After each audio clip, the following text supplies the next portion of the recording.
It's only a matter of time before these children get entirely out of hand, with fatal consequences. So what do you suggest? That they be shut away. You mean put in prison? Bluntly, yes. You might as well do away with them altogether. This isn't a police state. Yet. But don't you see what you're doing? If you imprison them, you will deprive the scientific world of the greatest opportunity it has ever had. Opportunity for what? For study. Gentlemen, a great deal has been said here about the power of these children, but nothing about the nature of this power. What we are dealing with is a mass mind, an entirely new development, like a colony of ants and bees. These children all want to dress alike, and what one learns, they all learn. I demonstrated this to Helen Burnett. They are one mind to the 12th power. Now, just think what it would mean if we could guide it. We could leap forward in science 100 years. At the risk of being destroyed. What cannot be understood must be put away. Is that your view, the age-old fear of the unknown? On the other hand, Ellerby, Leighton has a point. There is a potential danger here. We are gathered here as advisors, as scientists, as government experts. Now, take a look at our world. Have we made a good job of it?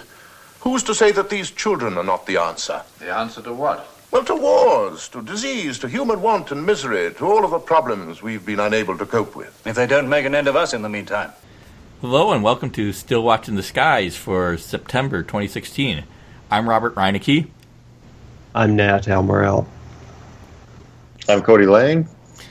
This month we have a special threefer, which we're calling Those Damn Kids. We'll explain what the films are in a minute. We have a guest on with us, Patrick Ripoll from appropriately titled Tracks of the Damned.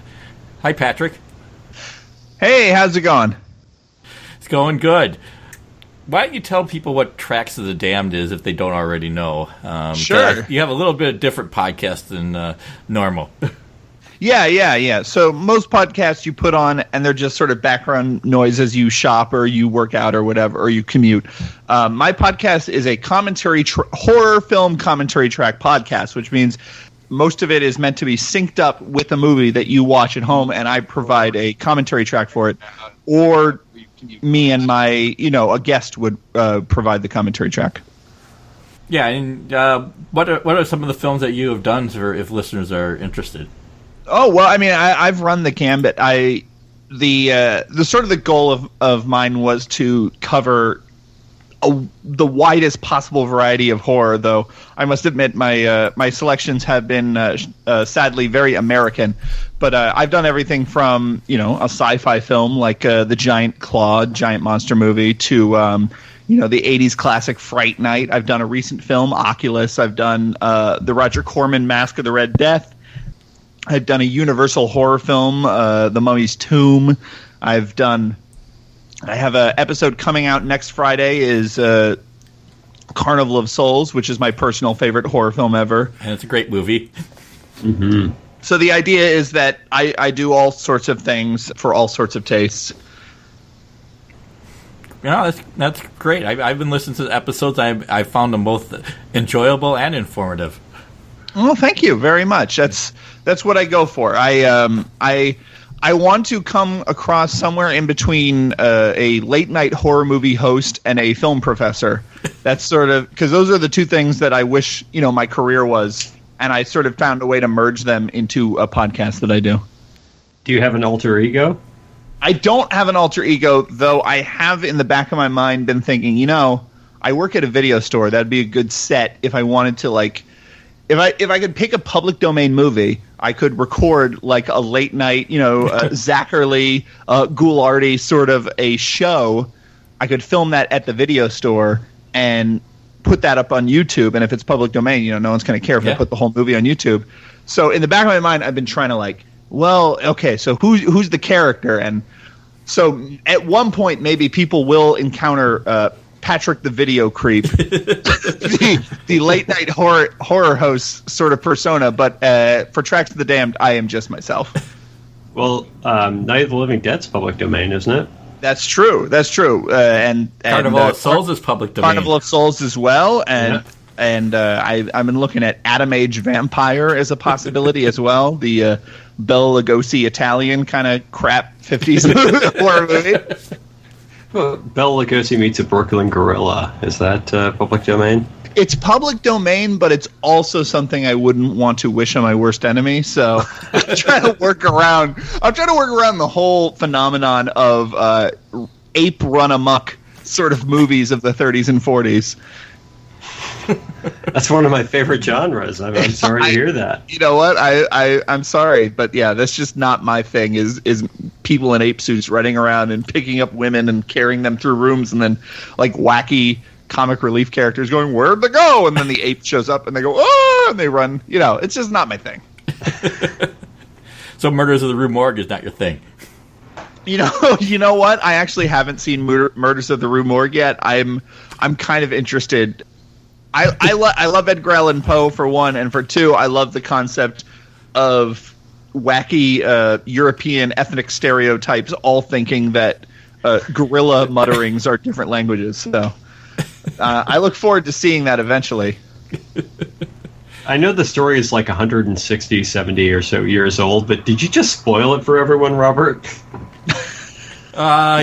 Yeah, but yeah. I believe in if it's over a year old, it's you've been warned.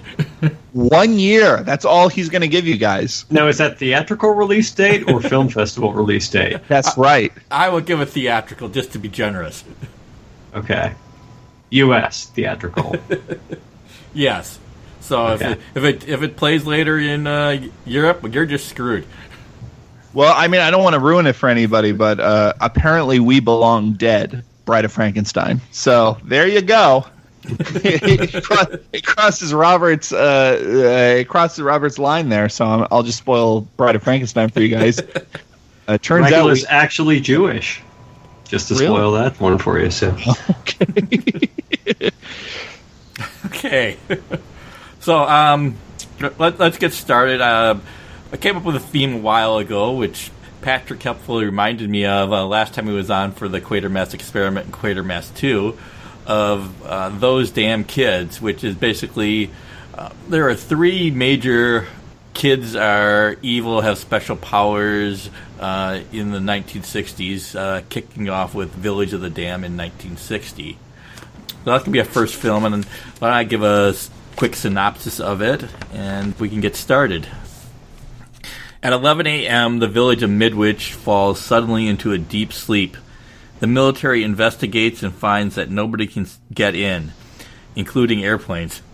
But as suddenly as it happens, the spell lifts and life seemingly returns to normal. Months later, every woman in the village of childbearing age, even the virgins, discover that they're pregnant. A dozen strange babies are eventually born, dark-eyed with strange blonde hair, and soon demonstrate strange mind control powers which they utilize to dominate the village, and potentially, ultimately, the world. It falls on local intellectual Gordon Zellaby to find some way to stop these telepathic children before it is too late. Village of Damned is based on the book The Midwich Cuckoos by John Wyndham, and that's short for John Wyndham Parks Baina and Harris. So John Wyndham's a good pen name. Stars George Sanders as Gordon Zellaby, Barbara Shelley as Anthea Zellaby, Alan Bernard is played by Michael Gwynn, David, the lead child, is played by Martin Stevens, directed by Wolf Rilla. Patrick, why don't you get started in the discussion here? Sure. Village of the Damned has been a favorite of mine. I think I first caught it on Turner Classic Movies, several years ago, and it's always been a favorite of mine because one of the great thing about it is it combines this very down to earth procedural sort of element with this totally unexplained, very terrifying premise of children who not only know much, much more than you, but you don't know what their intentions are. And they're sort of these alien beings. And, the opening of the film is amazing. It's this very procedural moment where, we have this sort of idyllic small British village where everyone just passes out, including George Sanders, our lead character, on the phone. He just passes out, and we hear people, the person he was on the phone with is trying to get in touch with him, and you don't know what's going on, and someone rides into town, and there's like a bus on the side of the road, and it's under the dome sort of thing, where there's a very specific point where once you pass it, past a certain closeness to the village, you pass out, and there's a rather long sequence of the military trying to figure out what exactly is going on and where that point is. And there's no music at this point. It's very ominous. It's very creepy, but they wisely don't, hammer it home with a lot of music as they are figuring out what's going on, and they're passing it. And, they have a man who's tied to a rope, and he walks to a certain point and he passes out, and they pull him back. Then, once the children are born, it sort of enters a different sort of place. It's a straight horror film where you have these kids and you don't know what they're after, and you don't know what they want, and you don't know what they're capable of, but they're more than happy to force, people of the village who wronged them in one way or another to kill themselves. And there's a very malevolent sort of feeling from them. And, kids who act like adults is always super creepy. Yes. And the way those two elements of the film balance on each other, the more procedural sort of down-to-earth elements and the more crazy horror movie elements, they sort of emphasize each other, and it's just a really interesting, smart horror movie. Cody? Yeah, I agree with Patrick completely. I thought, though, it could have been a little bit longer, but other than that, I think it's pretty good. I like the special effects a lot on the eyeballs, and for some reason, I was reading about this, but for some reason that was censored in the U.S. release, so it must have been a little too intense for that time. But actually, it was a UK release. It was a UK release. It was censored for. Yeah, either it was censored or they didn't have enough money to complete it before they released it. Oh, okay.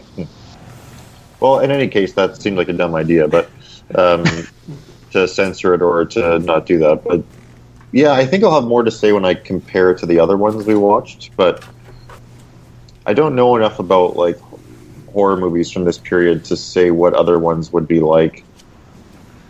But from what I've seen, it seems like a pretty clever movie, and the concept seems original, and and like the social issues or maybe anxieties about childbirth, I thought was interesting as well too. Like you would see that later with like some of like Cronenberg's movies, and it was kind of it was good. It was fun to watch. Like it wasn't boring at all. That's for sure.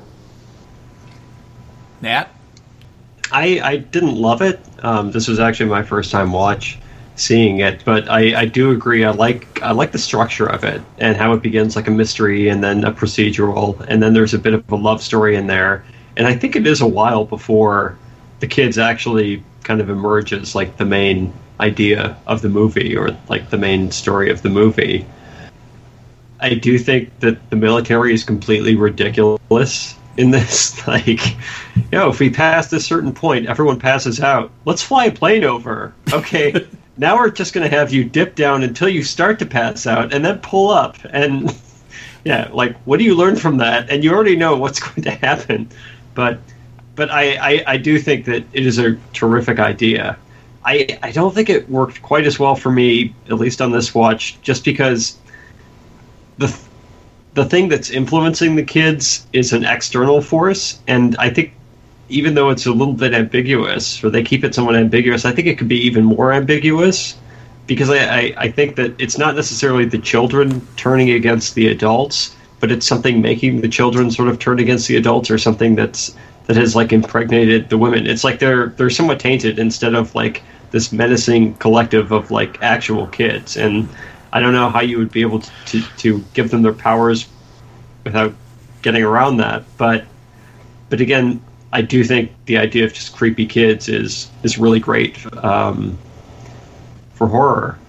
I think the ending's a little bit anticlimactic, and sorry, want to jump in, Patrick? I'm sorry. The ending is hilarious. I didn't want to jump immediately to the ending, but I certainly agree with you that the ending is anticlimactic, mostly because it way over foreshadows how George Sanders is going to defeat these children. Mm-hmm. Which is to say, in one moment he says, it's like they have a brick wall around them. and then he stares literally, and in another scene he stares literally at a brick wall. Yeah. And he goes, if only we had a brick wall. And then he gets there, and the premise is, so these children, they have powers. They can not only read people's minds, they can influence their minds, but they view certain people in the village as a necessary evil, such as George Sanders, who is... Mm-hmm. He's a really interesting character to me because despite one of these children ostensibly being his son, at no point, or pretty early on at least, he dismisses the idea that it's his son. But he still is fascinated by these children and the potential for what they mean for science. And he is just sort of seduced by the potential discovery that can come from these super brilliant children who have these powers, who all have minds that are connected. And I find him to be an interesting character. So they all trust him because he wants to teach them, about the world. And because they're so brilliant, he's basically teaching them like college level physics and stuff like that. Well, and it's an interesting twist too that like somebody who wants to take advantage of the children, so to speak, is actually the good guy, where usually it's kind of the opposite. Like it's the adults are the bad guys all along, and we can get to those films a little bit later. But yeah, he's oddly the hero in this one. Yeah, exactly. So in this film, eventually he realizes these children actually don't have a real human sense of morality, and they don't view human life as valuable. And he realizes, despite arguing the opposite earlier to the military, he realizes they're a real potential danger that needs to be stopped. So he says, well, if they can read my mind, but if I walked into the classroom where they all are with dynamite, and I think about something that isn't dynamite, they won't be able to read past it. So brick wall, very good analogy. That's a very good metaphor for what he is doing. But apparently he thinks he needs to literally think about a brick wall. Like any thought could pose as a brick wall in this situation, which is sort of this just opaque thing that is distracting the children from the actual thing that is on his mind, which is the dynamite that's about to explode. He very valiantly sort of risks his life, or not risks his life, he's sacrificing himself to destroy these children. So the ending climax involves this scientist sort of closing his eyes and desperately trying to think about a brick wall as they're probing into his mind. And then you just hear this over and over again. Brick wall, brick wall, brick wall, brick wall, brick wall, brick wall. And then the children go, he's thinking about a brick wall! And it's just like, it becomes this weird, like, fetishistic word. Like, are these guys getting off on just, like, hearing the phrase brick wall over and over again? Like, it's a ridiculous ending. Well, and if it weren't clear enough, they superimpose the image of a brick wall over him. Crumbling. Absolutely. It's Crumbling under their power, yes. Yeah, it's a very silent movie, but he's just trying to hold out, So it's like a scene that, it's a smart sort of way to end the movie, but like the very sort of lunk-minded literalness of it definitely diminishes the sort of smarter sci-fi stuff that came before. Mm-hmm. But I think these children are... I think the way that everyone just is trying not to talk about the kids is really creepy. Like, at some point, the kids are almost... One of the kids is almost hit by a car, and the sort of offending driver who almost hit one of the kids with a car is then forced to get back into his car and drive directly into a brick wall. He smashes into the brick wall and the car explodes in flames and he dies. And then they have a court they have a court case about it, and they're like, okay, well, we're going to rule this as a suicide because there were witnesses who saw him walk into the car and drive right into the brick wall.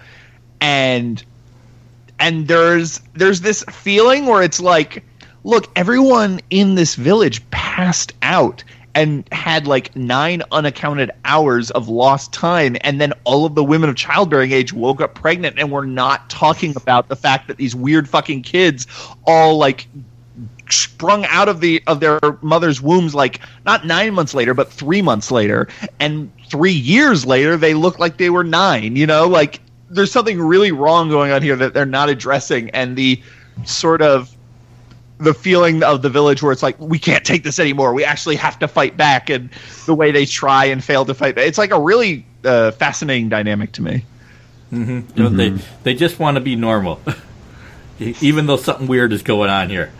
Yeah, they want it to. The kids don't give a shit. The kids don't want to be normal. The funny thing I always think about these all of these movies. Well, I guess not These Are the Damned as much, but for Village and Children, is if these kids really wanted to take over the world, it would suit their desires better to just fit in until they were like 18 or whatever, and then just disseminate onto the world, and then take over all the major branches of government and stuff like that. Mm-hmm. But instead, they have to constantly prove their might and their power, and they can't just like let shit slide. If someone accidentally almost hits them with a car, they have to punish him, and it's almost their hubris that is their downfall. Yeah, hubris or overconfidence. Oh, although they do establish that there is a real threat to these children, and they kind of set it up as a Cold War. Well, the Russians have a village of them, so we better have one on our side in case it proves useful in the future, and then the Russians wipe them out, which is the logical thing to do. Well, and don't they need George Sanders because they need like a teacher, and they need to learn more about the world before presumably taking it over? Exactly. They don't innately have all that knowledge. They're just super smart and can learn quickly. Mm-hmm. Yeah. I mean, they have a group consciousness, so they can learn probably 12 times as quickly as a normal child. I take it nobody else has read the book. I have not. I have not. The movie follows the book pretty closely. It's streamlined in that, and they make it a little vaguer than the book does. The book makes it pretty clear that this is really an alien invasion. I guess one of the spy planes spots a UFO in the village early on. And then it goes on into how the women are reacting for a good chunk of the book. And probably pretty patronizing as it, but it basically takes a time jump, and then it follows the end of the book pretty closely. I mean, it streamlines it in certain ways. Zellaby actually has a normal son, which gets shipped off to public school as soon as possible. So it's kind of a dead end there, and he actually has a daughter who has a child, but the child dies of flu the first winter, so that kind of goes nowhere as well. So they kind of see how they streamlined a bit of that, and they treat all the women reacting to it as more of a montage than that. So they just kind of kept all the good stuff, basically what they do, although there is an implication that at least one pair of women in the village is a lesbian, so they have that going on. But you have to really read into it code-wise. But they make it perfectly obvious early on that it's an alien invasion, and John Wyndham kind of pats himself on the back for coming up with something original in the book. But I think it is a really interesting and good idea. I mean, just the collective consciousness alone. And the blonde-haired children is a striking image, especially with their black coats.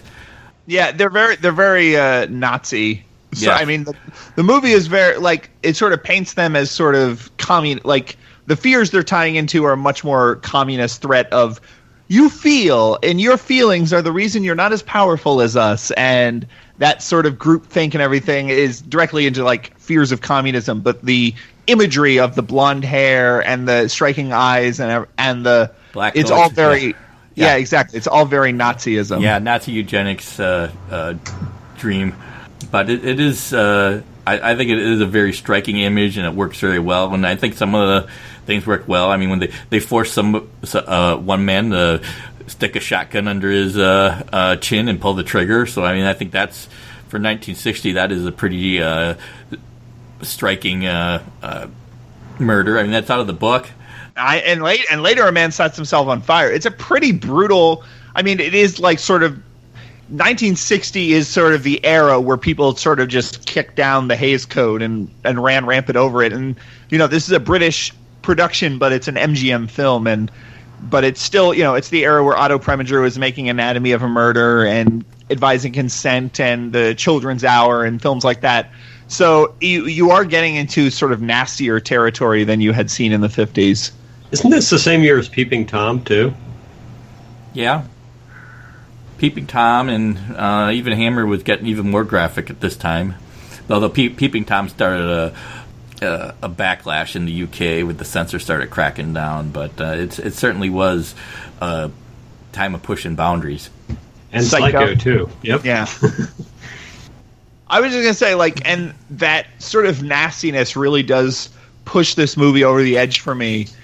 That combined with the fact that we don't actually know what the kids are planning. There's no we're actually, the seeds of Venus, and our plan is to you never hear what's going on. You just know that there is something going on, and the kids just let just enough out to know that they know what they're doing, and they're not making it up as they go along. They're been born for a reason, and the sort of really egregious violence matched with that feeling of that paranoid feeling of a plan that you are that you can't imagine as a human being, it really makes the movie really unsettling and effective, at least for me. Yeah, and I think Wolf Rilla, who did the adaptation, or at least took his pass at the adaptation, I think he did one real smart thing. As a director, he wanted all the children to be still and not restless at all, and be very adult and at attention at all times. And I think it really comes across as unnatural and good. And I think every scene with them works. And I think it helps that Martin Stevens, the lead child, I think he is very good. He does give off the air of adulthood, even if he is ADR'd over by a female actress. I will say especially. Too. No, go ahead. Yeah, I really enjoy at the very opening where they show everyone in the village passed out that it's not disastrous consequences. It's they do show the van crash, but there's not gore or blood. It's more like these domestic scenes where it's inconveniences, like the iron on the dress or the water overflowing, and I don't know, that seems so much more effective than something gruesome or violent. And it's man, it's going to cost maybe a couple days' salary to replace that dress. Damn, that's going to be a major inconvenience when she wakes up. Or you gotta be mopping the floor for quite a while thanks to that sink. Yeah. I mean, I do kind of wish that they had given Barbara Shelley more to do, because she's a more than capable actress, and she has a couple of scenes of where she's concerned that her son is behaving oddly. Is your son behaving oddly? Sorry, guys. But yeah, she has some scenes where she has some concern, but she's never allowed to be much more than the concerned mom.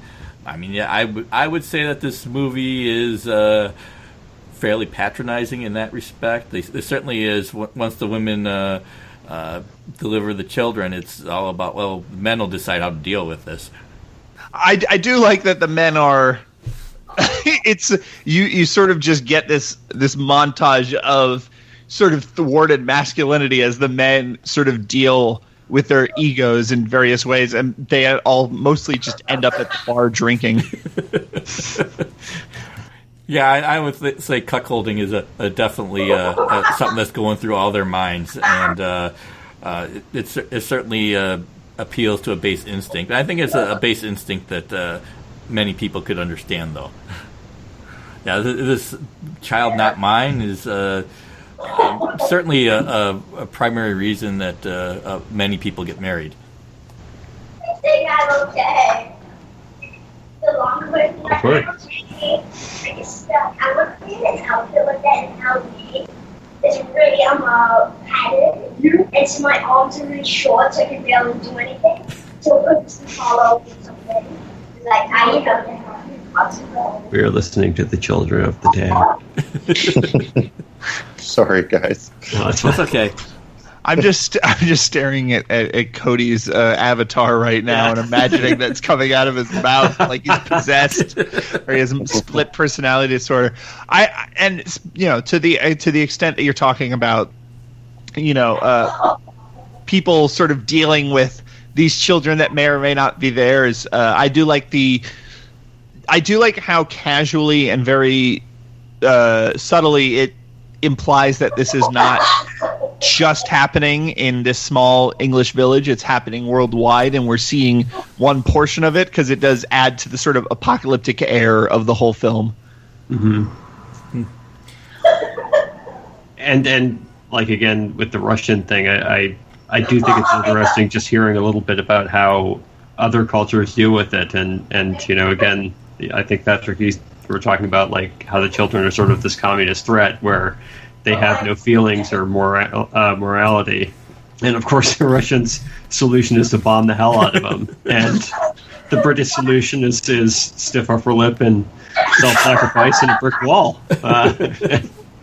Love to see the Americans' response to that as well. Well, yeah, I guess we see that in the Children of the Dam, but that they're in that one, the Americans another country. Yeah. I mean, I do think this is probably one of the first times, too, that we see the collective consciousness versus the individual as a theme here. So I think that's an interesting thing. And, I mean, I do think it is a thing for the Western values, and particularly English individualism ultimately triumph, although I note that he basically becomes a suicide bomber in the end, so I wonder what that actually says. This one I know what happens on it. Well, it worked. Well, that's because he was thinking of a brick wall. What was I going to say? I am so distracted by these so appropriate children noises that we're hearing. Well planned. Sorry. Sorry, my family's watching fail compilations on the TV and they can't stop laughing. Well, that's the ultimate, isn't it? Where they don't have any feeling. They don't think about that snowboarder who just fell over. They don't think about whether or not he's injured. No. You might want to check and see if their eyes glow at any point. It's funny. MGM when they were giving, when they're pre-production of this movie, they were really fighting hard to give the children some sort of physical deformity. They wanted them to have a hair lip or just something that makes them look more like monsters because they thought it would be too disturbing if the children looked like children. And I guess it's just one of those weird periods of time in history where studios were trying to make their horror movies less scary. but I'm really happy that who's the director of this film? Wolf Rilla. Really happy that Wolf Rilla. Jesus, that's a that's a Tojo monster movie. Yeah, or a rapper. Bay Area. But at any rate, I'm glad he sort of won over MGM in that front and had the children more or less look and act like children. And I love it begins and it's sort of escalation of terror is really good in the way that it first starts where a child drinks some heated milk from a saucer and it's too hot and it burns the child's mouth, and the baby, not knowing anything, just makes the, I guess, not the mother, the mother or the nurse? The mother, burn herself in this boiling water, and it's this moment where it's this sort of threat where it's not as much as making a man crash his car into a brick wall or making someone set themselves on fire, but it's this It's just subtle implication of the powers of these children, and I love the escalation of it, where it literally, towards the end, it literally is just a universal monster movie mob with pitchforks and torches, and the children make them set themselves on fire, and then you see all the other villagers kind of trying to stomp out the fire of someone. So it's literally a mob of villagers stomping on another villager because he's on fire. It's really intense, and that escalation is good. Mm-hmm. I think one of the other couple of themes we have to look at is are they saying that intelligence equals soullessness? Is this an anti-intellectual film? It kind of has those notes where it's the doctor who's trying to defend these children. Maybe his opinion is suspect because he's more interested in science than he is in humanity. And he's sort of blinded by his desire to advance science, that he doesn't stop and see what these children for what they are. I do think there is a bit of a anti-intellectual slant to it.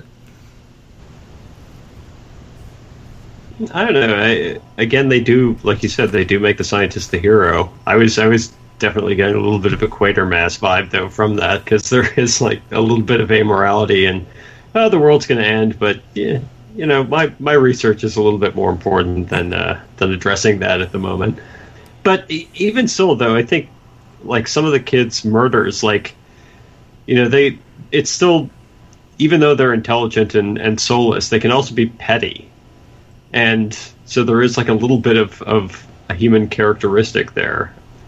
I don't know. I think there's a lot of other movies from this time that you could point to and say there's a definite anti-intellectual bent. And I think this one, it may not be as strong as a lot of the other films around this time. I like their pettiness because it's the one, other than their physical, appearance, it's the one thing that identifies them as children. Mm-hmm. Is that one of the other kids who's not one of the children of the damned throws a rock at one of their heads, and it doesn't fit their plans yet that they start exacting these gruesome revenges on people. So the person who the little girl who gets the rock hit on her head, she has to be stopped from sort of making, I don't know what she was going to make the kid who threw the rock do, but I do like the idea that they are petty in some way, because that sort of thing that ties them back into being children only doubly serves to make the fact that they're not children scarier and creepier. Mm-hmm. Mm-hmm. Yeah, I mean they are memorable. I mean I do like. I mean they have a memorable appearance and their pettiness, and I mean they have a little bit of a child understanding. They can't turn the other cheek or just let things pass. They don't have no sense of proportion.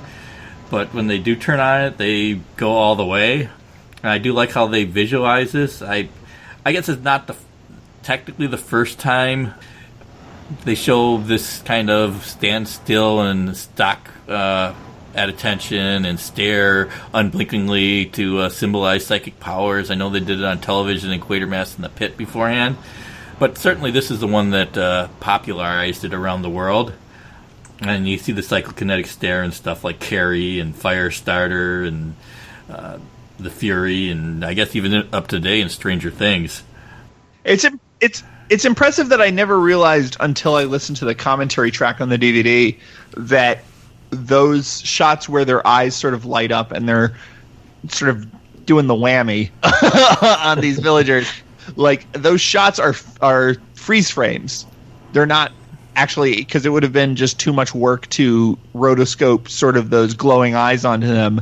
So they just took stills of the children staring and made their eyes glow. But I guess it's a testament to how still the children are in that film, that you don't immediately just get taken out of the movie when those sequences happen, because they turn into freeze frames. Yeah, I mean it is a freeze frame, but it's of a piece with the rest of the movie, and it makes it less noticeable, or maybe just you accept it because that's what they've been telling you all along. These are still children.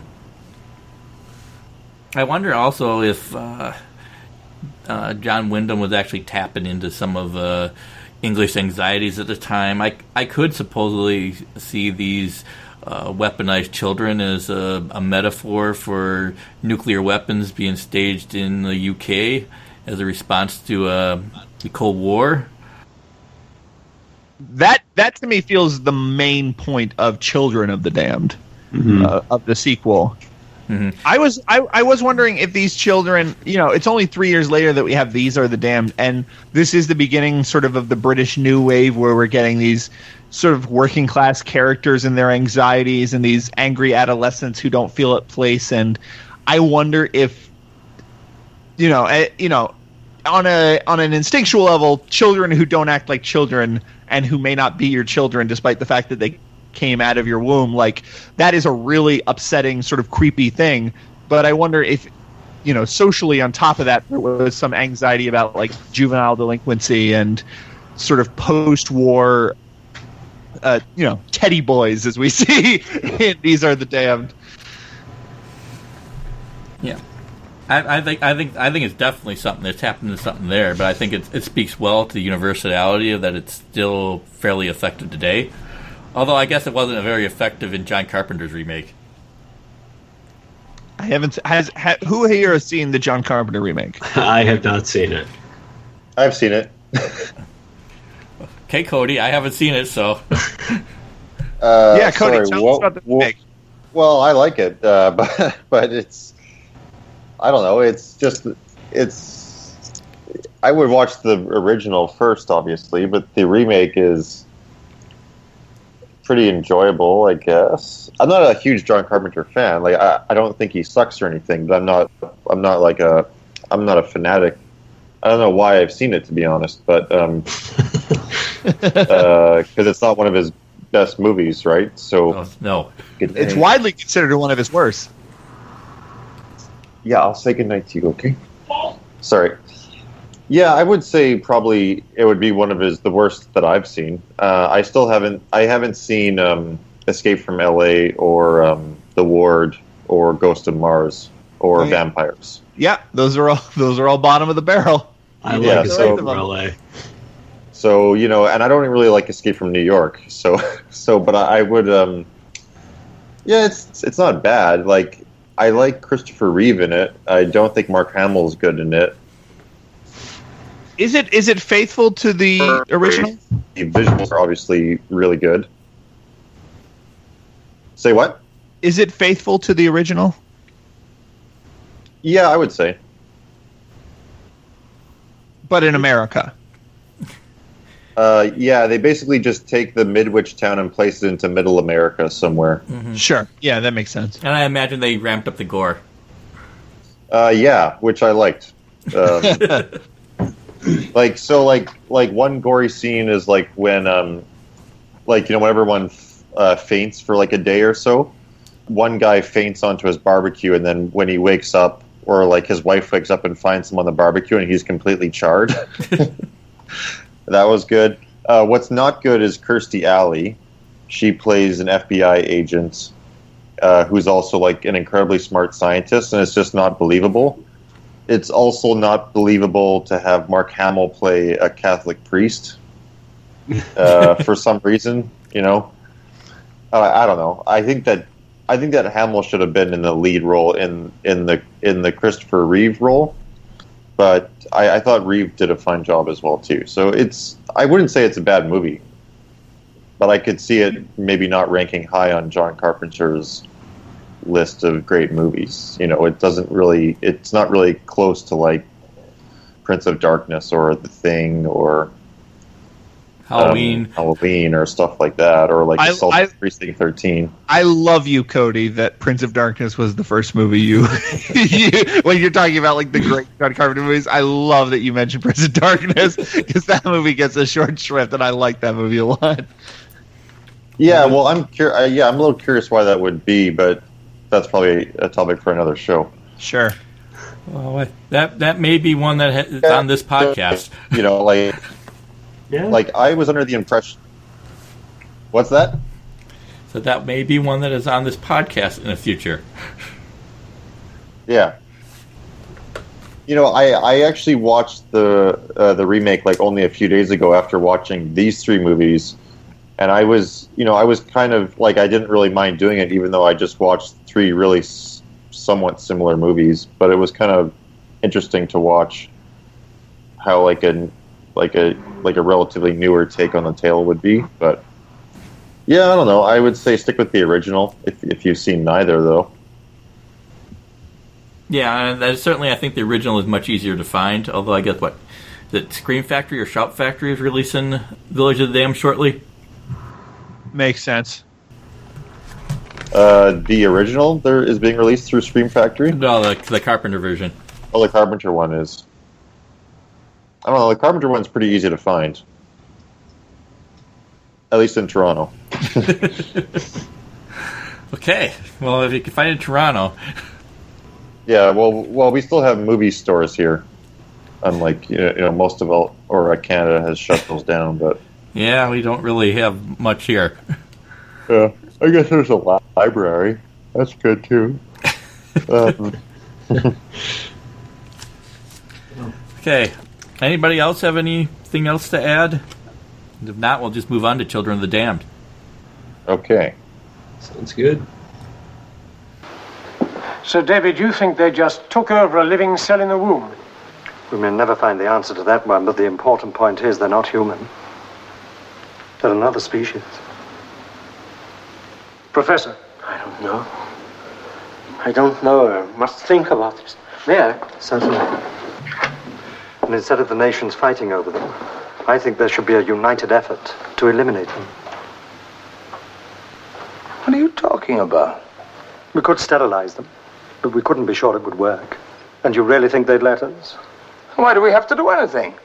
Well, life is a struggle for survival, Thomas. They're not human.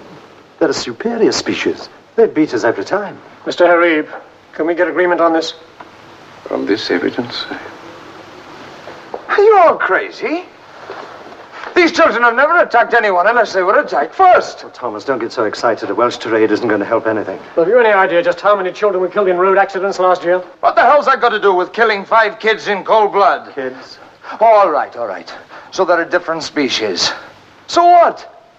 We're supposed to be a superior species.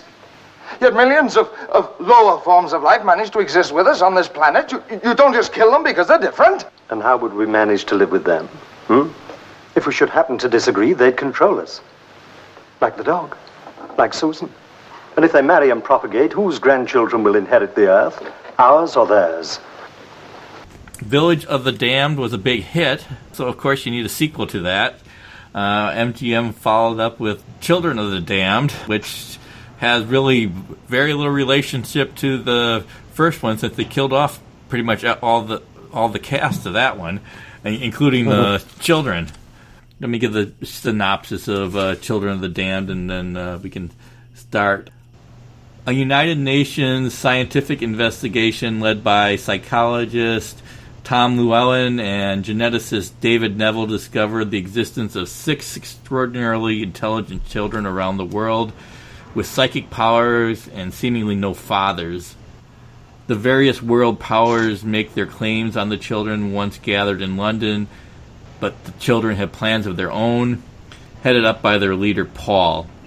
The children hole up in an abandoned church, which clearly has no symbolic significance, and decisively head off attacks and use Paul's aunt as a diplomatic go-between.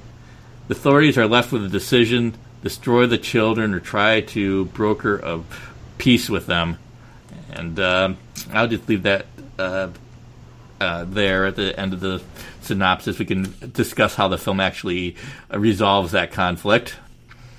The cast includes Ian Hendry as Tom Llewellyn, Alan Bedell as David Neville, Barbara Ferris as Susan Elliott, Paul's aunt, Alfred Burke as Colin Webster, British intelligence, and Clive Powell as Paul, the leader of the children.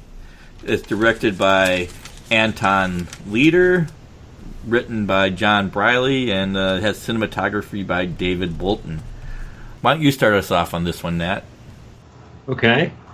This was probably my least favorite of the three. It is basically, well, the premise is Village of the Damned, but with more races and the complete opposite. So, yeah, it's a strange movie, and I think Patrick probably would agree with me on just the weirdness of it. But I think as it goes on, it becomes less entertainingly strange and more like trying to wedge in any sort of biblical metaphor it possibly can into it. Like, we have the nice "We Are the World" collection of kids from China and India. I'm looking up Nigeria, the Soviet Union, United States, and the UK. So basically the most populous countries in the world. And, we have one Asian representative because in 1964 Britain, just one Asian will suffice for the entire continent. Well, Indian, I guess, yeah. India and China. Yeah. Well, okay. one African who doesn't get shot. Yes. Yeah. Yeah. The Indian kid's got to get shot, and then the. But I don't know. I just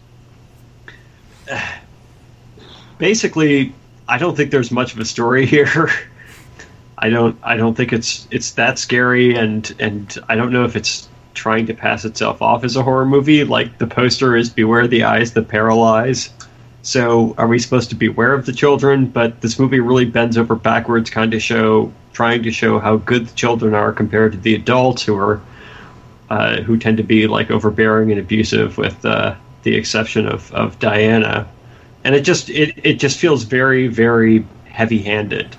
I think there is more of like the nuclear metaphor to it, but I don't think it's very effective on any margin. And we'll get to the ending, but I do think the ending is pretty hilarious of this one. It has an unexpected villain. It has in the final couple minutes. It's a total Blazing Saddles moment. Cody, how would you... Yeah, sure. I'll chime in. I like this one the most out of the three, not including the remake I watched. I don't know why, though. I think I just liked the two main guys. Their names were, I'm looking up on the internet, Tom and David, the psychologist and the genetics expert.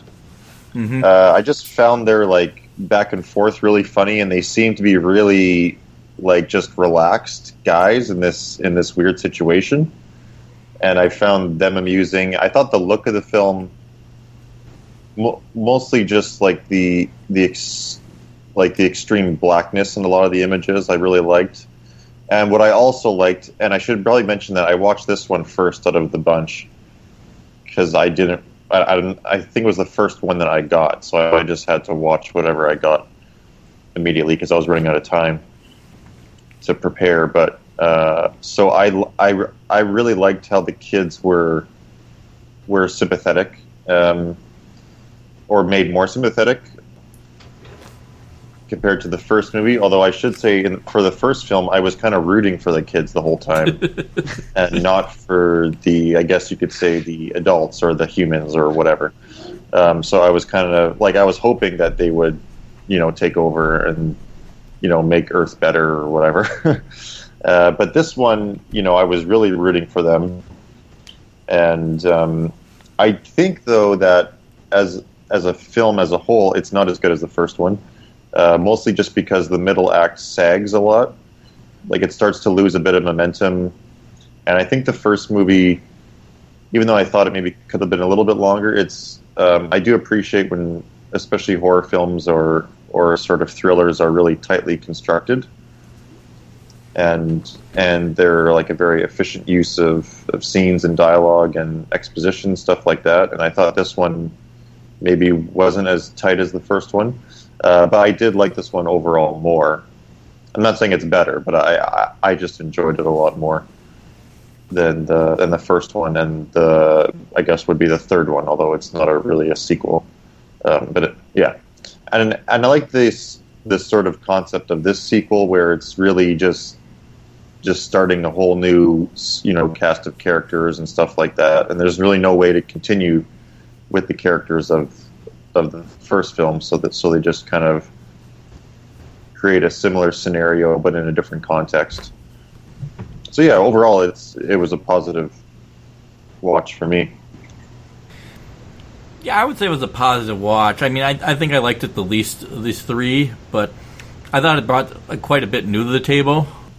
I mean, I think you can already see that there's quite a bit of change in society besides changing the setting. The two main guys are just a lot looser than George Sanders, who always came off kind of stuffy in the first one, but these other guys are kind of loose, and when you can see it in when the aunt answers the door, and it's all like, ooh, that gets their attention immediately, that they don't just have the plot of the film on their mind. They seem more like lived-in characters, or maybe not more, but they seem like they have a life outside of the film.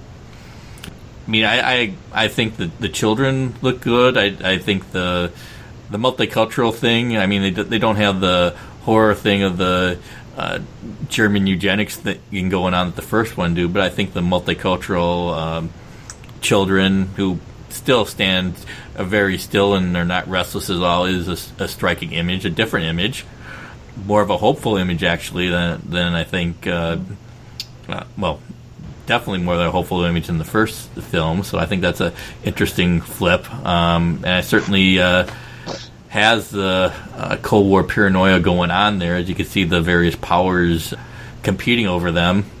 I like that the psychologist and geneticist wants to become aware of the nature of the children, have two different approaches to it. The geneticist is convinced immediately that they must be destroyed, while the psychologist tries to reason with them.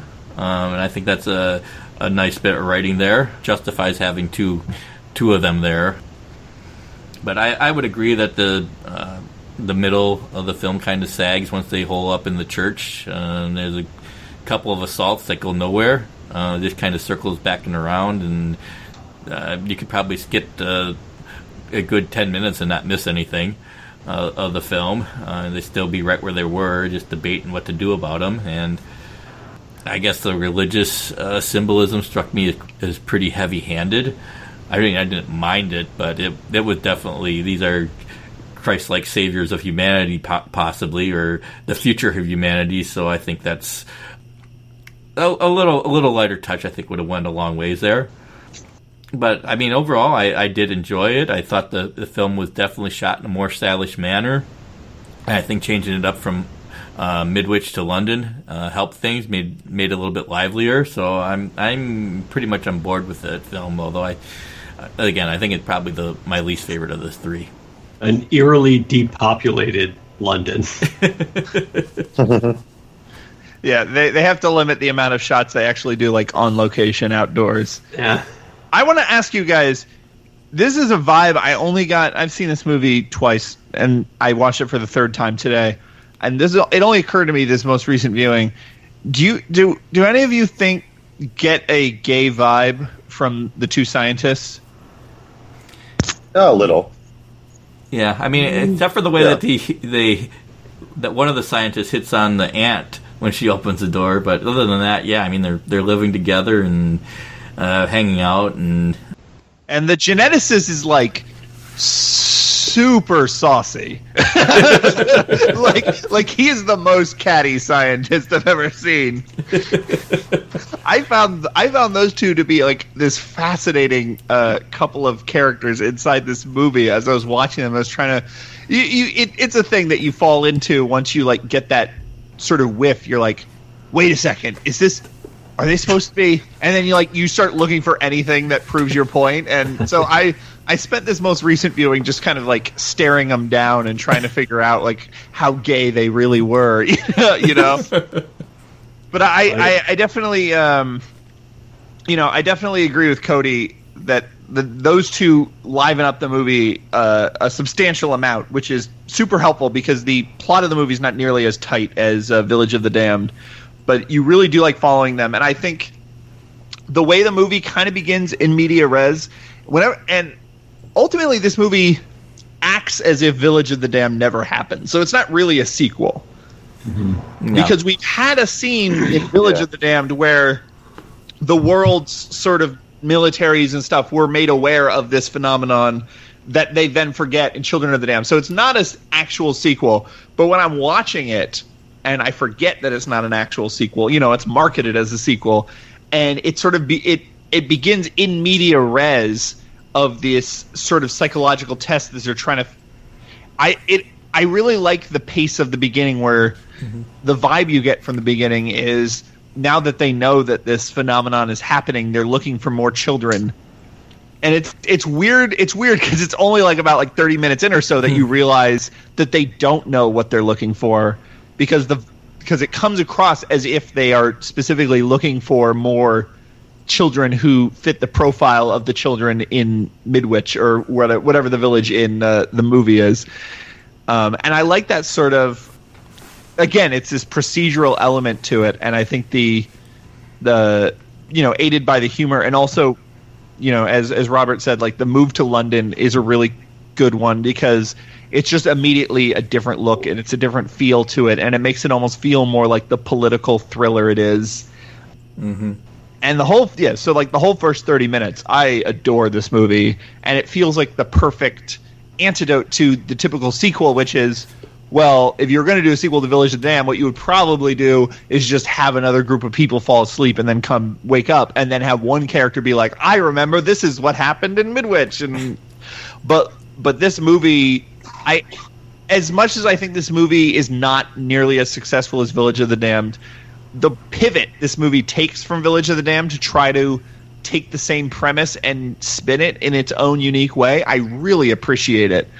And it really isn't until it becomes a really low-key hostage movie at the church that I begin to... And especially since once you realize that the premise of the movie is that these children are being persecuted instead of the ones who are the ominous, threats of danger. Once you realize that is happening, then the tension just gets sucked out of it, because you're not expecting them to, make people kill themselves without good reason, and suddenly they're not as dangerous as they used to be. And yeah, they feel like this sort of, they are the ultimate knowledge, and they represent the ultimate knowledge being shared across all nations as this sort of leveling playing field. And it's a very specific sort of nuclear disarmament sort of vibe to it, where it's what if nukes were made irrelevant because if Einstein made the atomic bomb, as they say in this film, what would you do with a child who is 10 times smart as Einstein? And it's this idea of, it's this very the day the earth stood still sort of vibe of humanity has been given a choice. We can accept these children and sort of progress as a society past warfare, or we can fear these children and destroy them. And, it's a different kind of movie, and I can appreciate it's a different kind of movie, but it's not nearly as interesting, and it's certainly not nearly as... It's marketed as a horror film. It's not a horror film. It's a sci-fi movie, the way that Day the Earth Stood Still is. Mm-hmm. I do like the way that it kind of invented the idea that the various powers wanted to weaponize the children, which we've seen again and again, and specifically in the works of Stephen King. So I think that's the first one that did it, so I think that's a interesting idea. I know that Stephen King is a fan of Village of the Damned, at the very least. I think he writes to a certain extent about it in Dance Macabre, his book on horror. Mm-hmm. Well, I mean, he likes the creepy children. I mean, Pet Sematary, for instance. Sure. Or psychic children. Yes. Well, Carrie and Firestarter and The Shining. Peacoat Langoliers, isn't there basically every Stephen King book? And he certainly ripped off Quatermass and the Pit for the Tommyknockers. Mm-hmm. So I think we can read him that he was a fan of British sci-fi of the period. I guess, too, I think, not the murders, but I guess the killings that ensue because of the children, I do think it is weakened a little bit in that they just have, their machine or whatever, like they just organ them to death. And I do think it's more effective, like being able to control somebody's mind to quote unquote make them commit suicide in Village of the Damned. It's like a little bit more personal instead of just we have this power, to do this, even if it is like they only unleash it when as a defense. I don't know. It's they do nod to it early when they make Paul makes his mother walk into traffic. Yeah, there's that scene, and then there's the scene where the one cop shoots the other cop.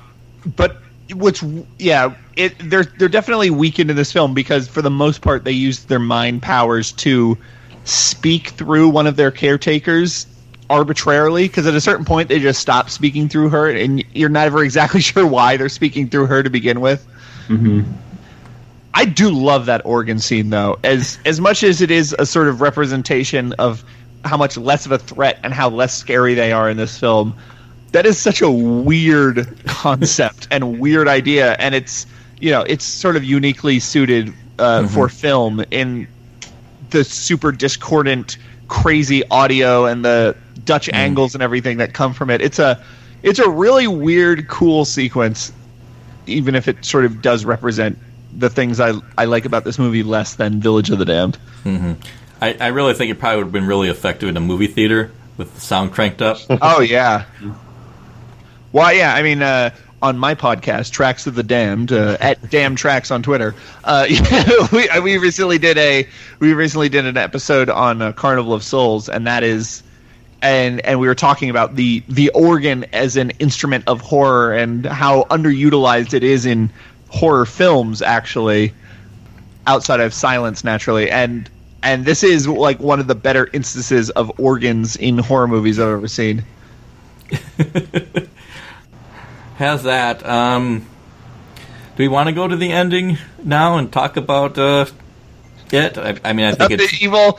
Well, it's set up. You see, there's this evil screwdriver who's out to end humanity because he's sick of his kind being taken advantage of by humans, and he dreams of the day as much as the geneticist. I love how lucid the geneticist just agrees that they're the superior race, and therefore, as an ape, he should fear and try to destroy them. Well, they see their blood taking over humans' blood. Yeah, very John Carpenter.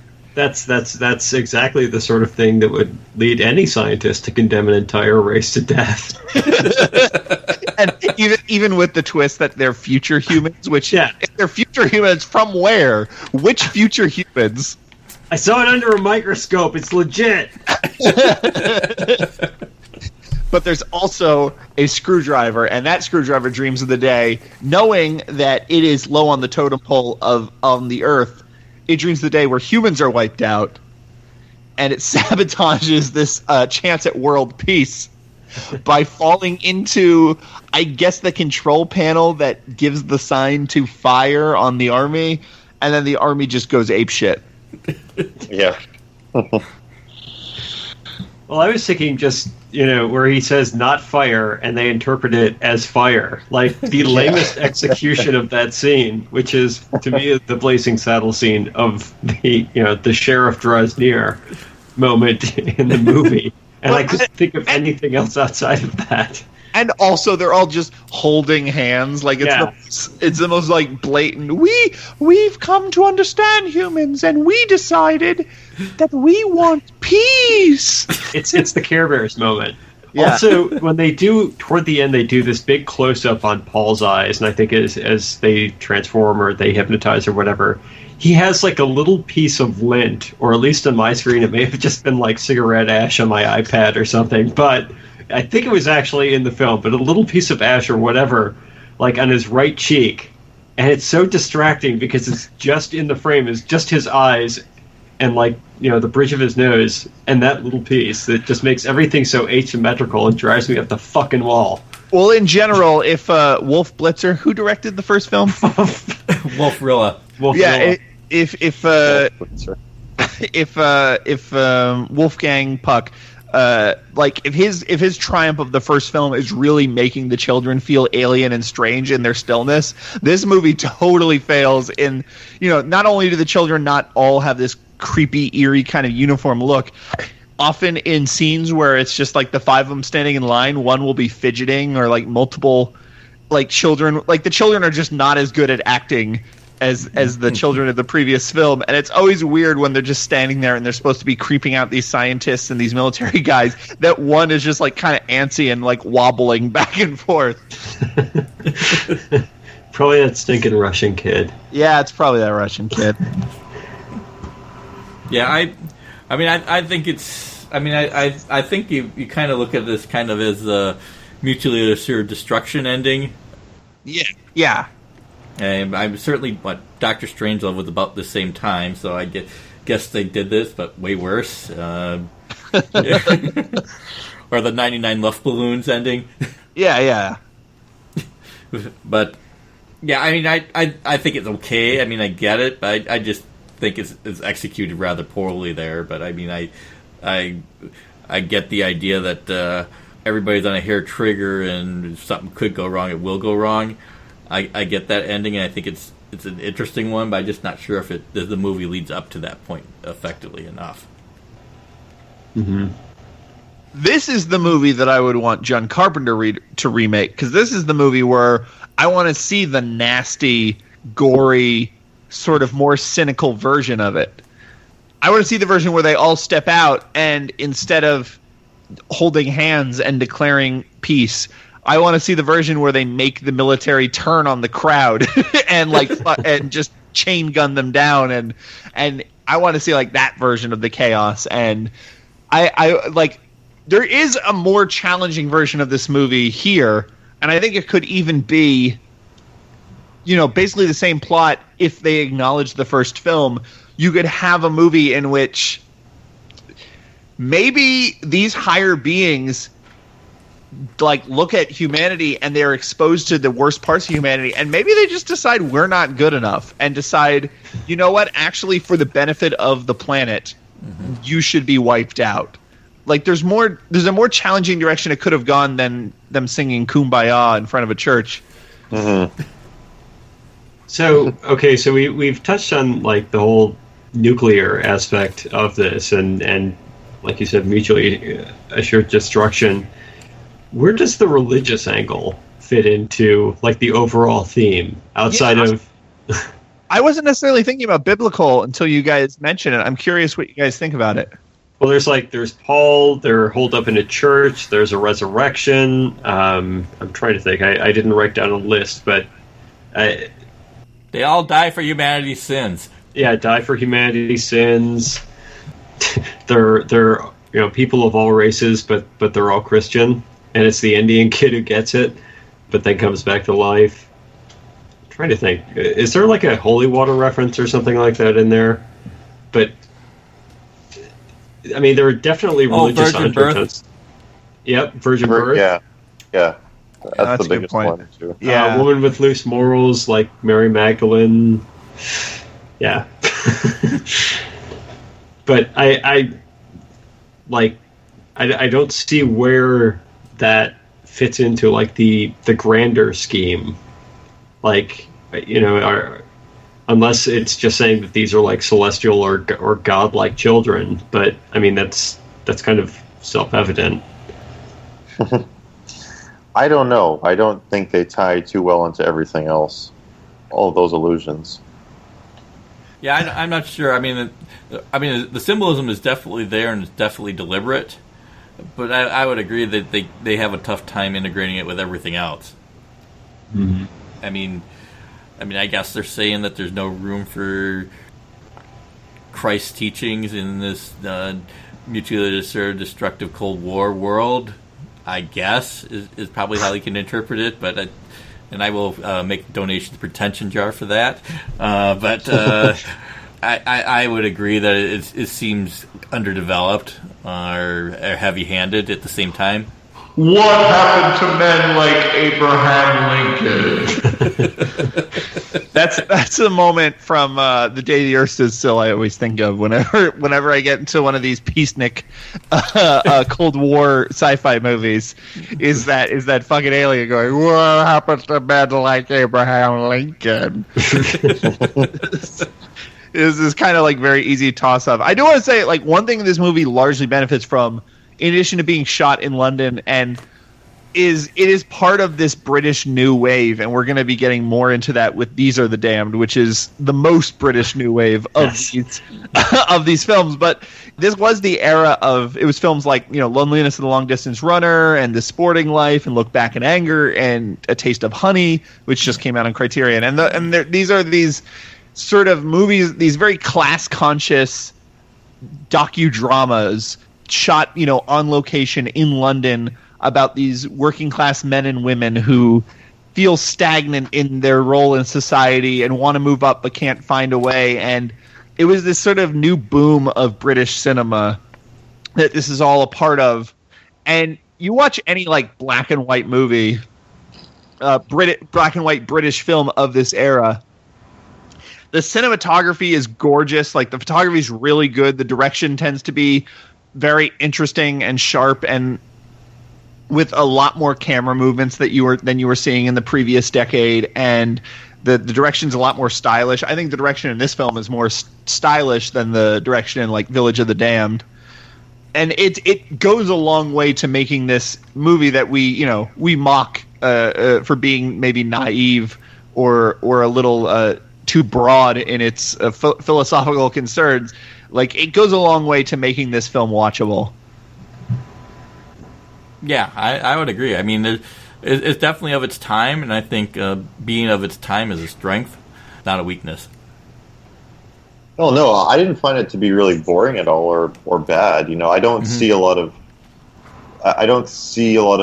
connection between other new British cinema films of this time, but I still see it as being part of the general thrust in the UK to like just make their films better and make them able to compete on the market against Hollywood films as well too. But I think you might notice like a bit more stylish direction with the last film we'll talk about, but this one I thought that just worked really well was basically the characters. Like, I liked the main scientists, and I liked how they characterized the children, even though their performances were kind of stiff. But overall, like, and even though the last scene is stupid, I still thought it was funny. Maybe it's unintentionally funny, but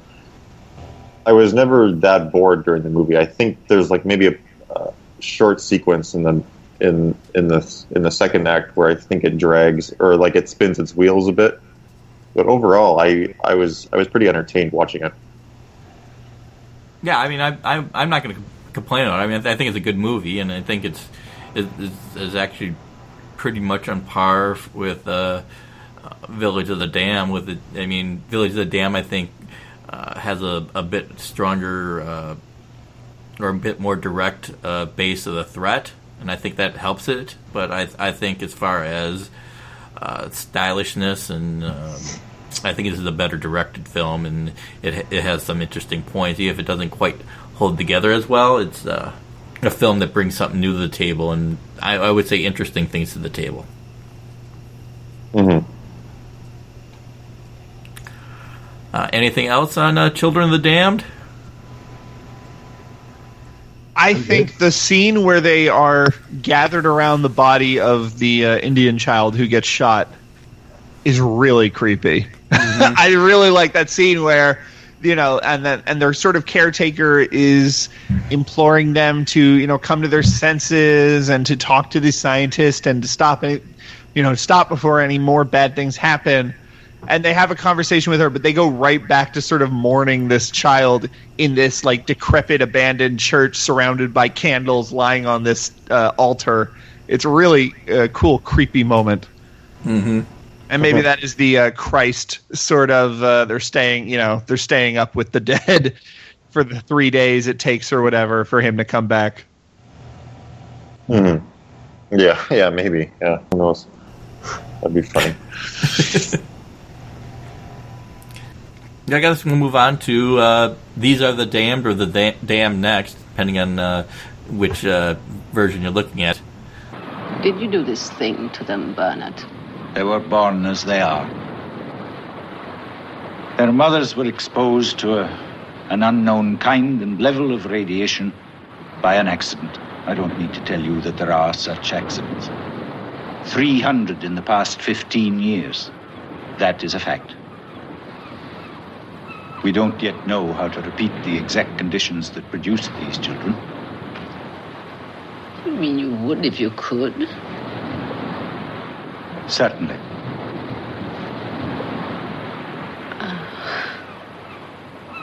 Freya. Freya. It is now desperately important that you should try to understand me and what I am doing. Life has the power to change. After the first great explosion, strange, wonderful flowers, unknown before, bloomed in the desert. To survive the destruction that is inevitably coming, we need a new kind of man. An accident gave us these 9 precious children.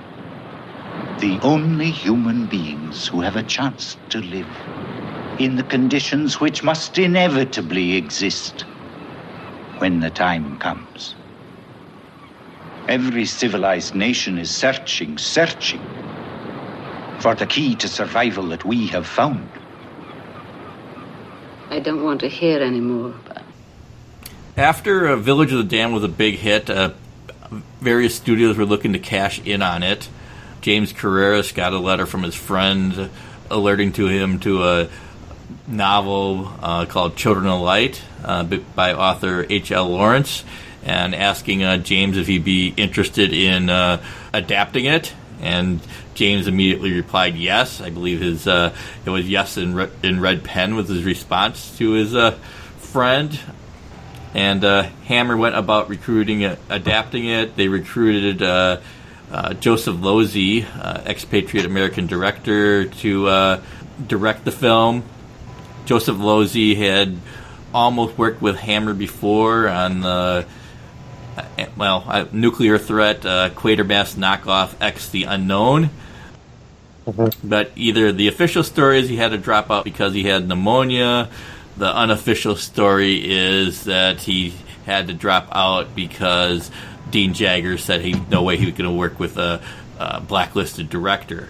Either way, that didn't happen, but Joseph Losey and Hammer apparently remained on reasonable terms, and when this novel came around, Joseph Losey was willing to do it. And let me read the synopsis of it here.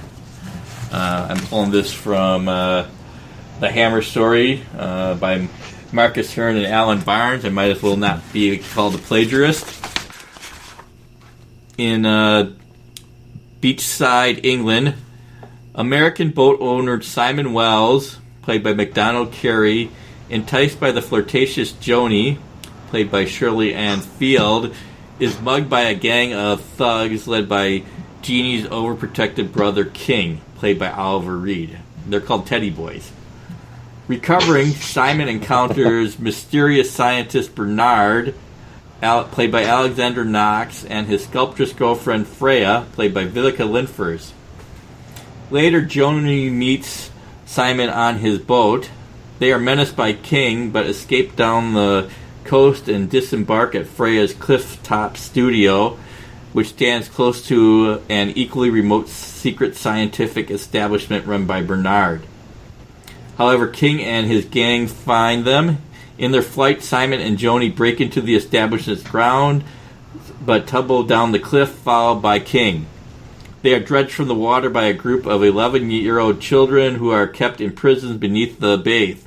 Their skin is stone cold to the touch. Cut off from the rest of the world and taught via television screens, the children are radioactive, born of mothers exposed to a nuclear accident. Naturally able to survive atomic fallout, they will be released only if bomb is dropped.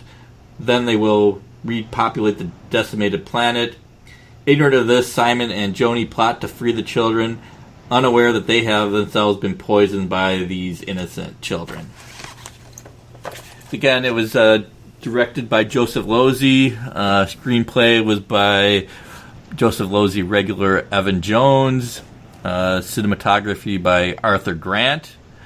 Cast includes McDonald Carey, plays Simon Wells. Joan is played by Shirley Ann Field, English actress, not a Losey regular. Vivica Lindfors, a Swedish actress, plays Freya. Alexander Knox plays Bernard, and Hammer regular Oliver Reed is King. Also Hammer regulars, James Bernard is on music. Bernard Robinson did the production design. Makeup was by Roy Ashton. Wasn't released in the USA until 1965, when it was cut to 77 minutes. Upon its release in the UK, it was at 87 minutes. Although I think the cut we all watched was 96 minutes, which is Losey's preferred cut, even though he had input on how the cuts were made.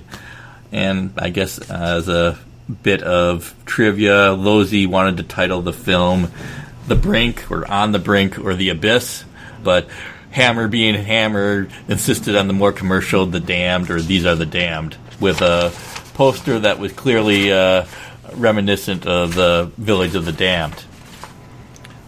I guess I'll start out on this one. I'll say I really like the film. There's the acting, I think, is all top notch. You can clearly see that Oliver Reed is a presence, and he is somebody you always keep your eyes on, and he's a great actor, or a great star of the time. I kind of like the creepy, slightly incestuous relationship between King and Joan. Made her wanting to escape more believable, even though I never really bought the relationship between Joan and Simon, because he's much too old for her. Uh-huh. But he has a boat. Yes, he has a boat and money. He also is willing to follow strange women into alleys.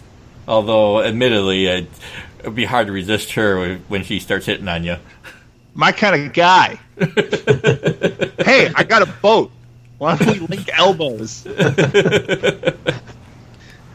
Clearly, you can tell Losey's politics from the film. I don't think there's any hiding that he's very anti-nuclear. And he treats this as I don't know if it's a metaphor is the right thing, but it's certainly a vehicle for him to express his anti-nuclear, anti-Cold War views. That I think he thinks the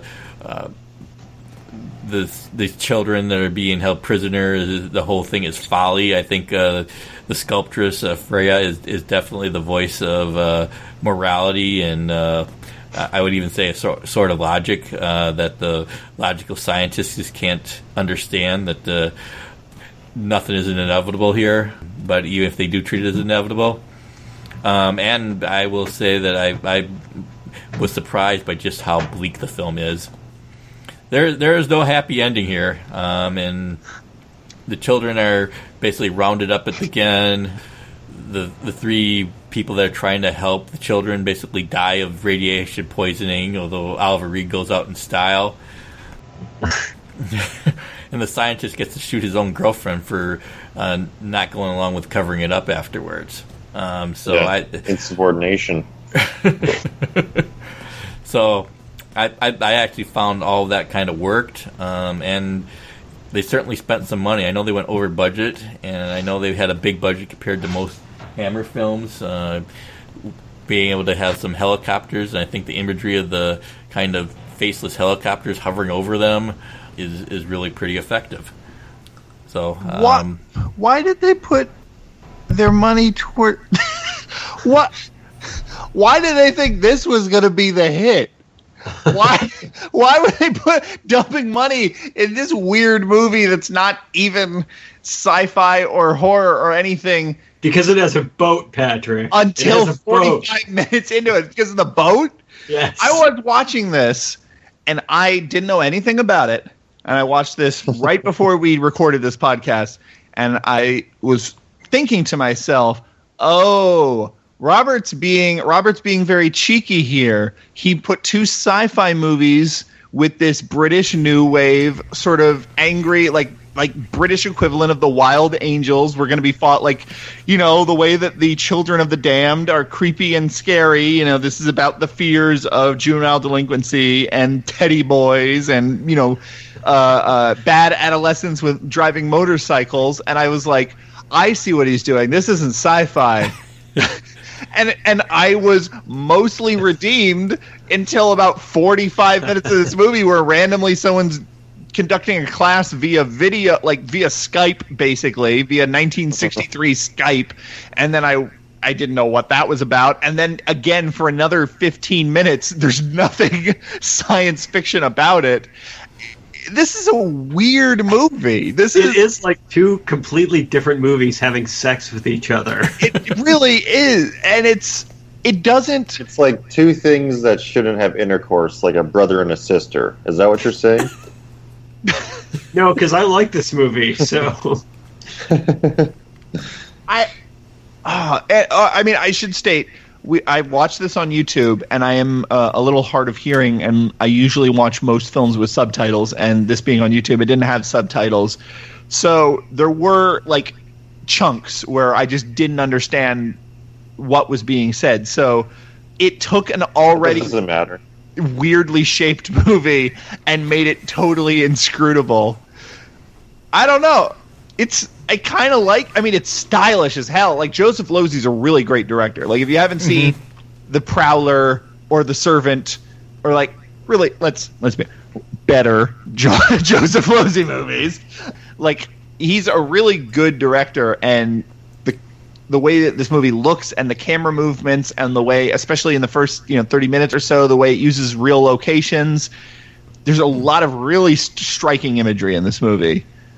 Yeah, even right from the beginning, where you have this phallic-looking clock tower with Shirley Ann Field walks up from behind, and you have this black leather rock on the soundtrack.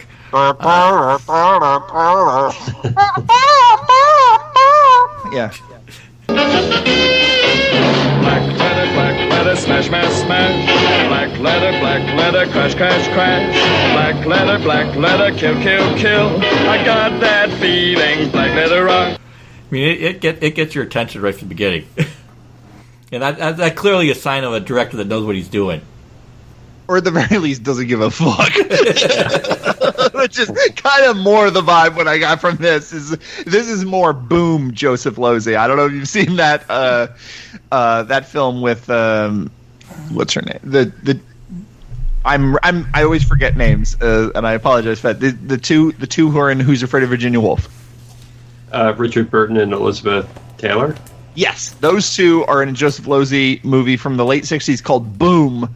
That is just the most absurd melodrama, weird, inexplicable, bizarre movie you've ever seen. And this felt like Joseph Losey in Boom mode. Well, I need to see Boom. Yeah, you do. You really do. It's pretty great.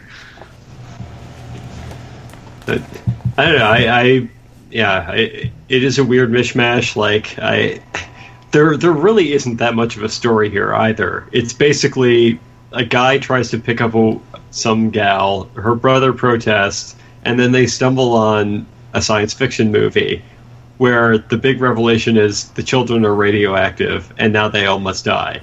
Like, that's essentially the entire movie. It's almost a Roger Corman kind of like script.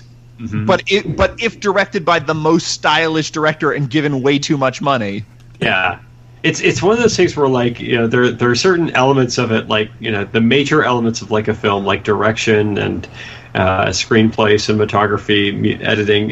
You have those weird combinations where, like, one part of the movie really isn't working, but so many other parts of it really are, and just, like, kind of mixing and mashing, like, which one of those. And I think, like, script is completely inane, and even for performances, like, I think everyone is there's no clear standout outside of Oliver Reed, who, like, his character doesn't even really need to be there. Like, he's... No, it served basically no purpose. No, there's start with the American and the girl. Like, it didn't have to give any backstory to them. They could just be a couple boating. And it could be a 70-minute movie. Yeah, but it's just, well, shit, we have Oliver Reed, and we probably won't have him for that long because he's a really good actor, and he'll probably go to a different studio, but if that's how, I don't know, it worked in Britain, but yeah, we got him, we might as well take advantage of him, and yeah, I find his character fascinating, and the dynamic he has with the kids, where, like, he's this crusty, lusty teddy boy who has, like, I don't know, redeems himself by hooking up with these kids. Well, I'm a little curious about how the script was even written, because it's based off of a novel, right? Right. Mm-hmm. Yeah. So, like, are all these character backstories, like Simon's divorce thing, and buying a boat and cruising around England, and the proto Clockwork Orange stuff, and then the nuclear kid stuff, are all these backstories in the novel, or, like, is this stuff invented? I can promise you I've not read the novel. It does feel like it's the backstories. It's like 3 novels that they put together. Yeah, but it feels like it's something that, like, even in a novel form, that wouldn't really be required to have that many diverse things happening. If you want to tell a story about nuclear paranoia, then even just in like that form, that really wouldn't make a lot of sense either. So I'm a little curious if those things were added later by the screenwriter. I'm just looking here. It says Evan Jones adaptation. No idea who he is, but I don't know the novel at all. Don't know the author, but I know that Joseph Losey's movies, like at least the ones I've seen, I'm trying to remember the Prowler. Like the Prowler, I felt was pretty tight, but in the beginning I thought it was something else, and then it turns into something else. That's true. So same with the Servant. The Servant. Yeah. So starts off, you think it's going to be about sort of the class warfare between this butler and this out of touch rich guy, and then it turns into something much stranger. Yeah, and so I'm wondering if, like, he had some of this, like, if that's just what he likes to do, is to always keep people on their toes, because I had like pretty much the same experience as Patrick while watching this, thinking like, oh, like, Robert is really screwing with us here, because I don't see, like, anything about intelligent kids or whatever coming up, and then all of a sudden they just find them in a cave. But that being said, I didn't really hate the movie. I just was kind of, I just did not know what to expect next after that, I guess. And I do like Oliver Reed, but I don't think his character made a lot of sense in the movie. Although I did like sort of like this like extra weirdness that was created by having the incest subtext, or not subtext, I guess it would be text in there. Yeah, I think I did like it, but I just find it very strange, and I don't really understand still how Freya fits into everything. Like, I got the impression, and maybe I wasn't listening well enough, but that she knew Joan and King beforehand. Is that true? She knew King. She knew King, and so she was also the mistress of the main scientist. Right. Yeah, so that just seems like a bit of a weird coincidence. But well, if they don't know each other, then they can't have the big callback at the end. When he says Bernard's the man with all the answers, and he wants the answers from him. Right. Yeah, that I don't get that part, but that's okay. Hey, Robert.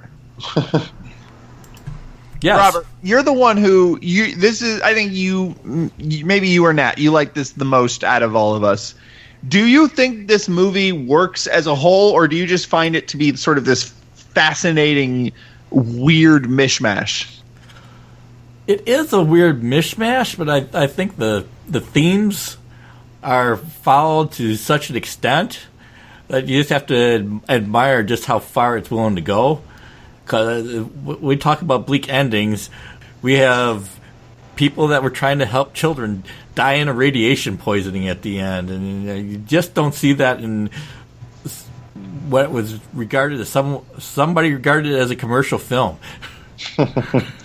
No, it's true. That's very audacious, and I like the I like the bleakness of the ending. It's great. I just find just on a script level, not on an execution level, but on a script level, it just seems like the weirdest story idea. Yeah, I would agree that if you're gonna just kind of parse it, this thing. I mean, I guess they use the phrase that the age of senseless violence has arrived in here. Bernard uses that at the beginning after Simon gets mugged, and I think you can see senseless violence throughout it, with that being extended to the nuclear metaphor, and the ending where they're really trying to gun down these innocents. Uh-huh. But so I guess that is the connective thread. But I would say it's the directing that carries us through, because Joseph Losey really commits to the material in all the scenes. So even if I say that this first half it does not mesh with this nuclear parable, the commitment there, I think, makes it work, and the commitment to go very, very bleak. The faceless helicopters hovering over them. I mean, I guess, again, I'll pull out the pretension jar again and say like some sort of angel of death or circling buzzard. I think it works. I mean, it's a really audacious film in many ways, and I appreciate it for that. I think that car crash too is awesome. Because it totally looks like there's an actual guy in there, and there was an actual guy in there. Okay, there we go. He apparently it almost went wrong, and he almost drowned, but there was an actual stuntman in that car. Yes, wow. Crashing the car off the bridge almost went wrong. Who could have thought that? Yeah, I like this one the most, and yet I will freely admit this is probably the weakest in terms of plot or story. I think it is style over substance, but I think this one I just was continually surprised and enjoyed watching this one. Kind of, I guess, the enjoyment was the most consistent through all of them, and even still, I feel like there's some other thing that Joseph Losey's getting at beyond, just what the story is talking about, and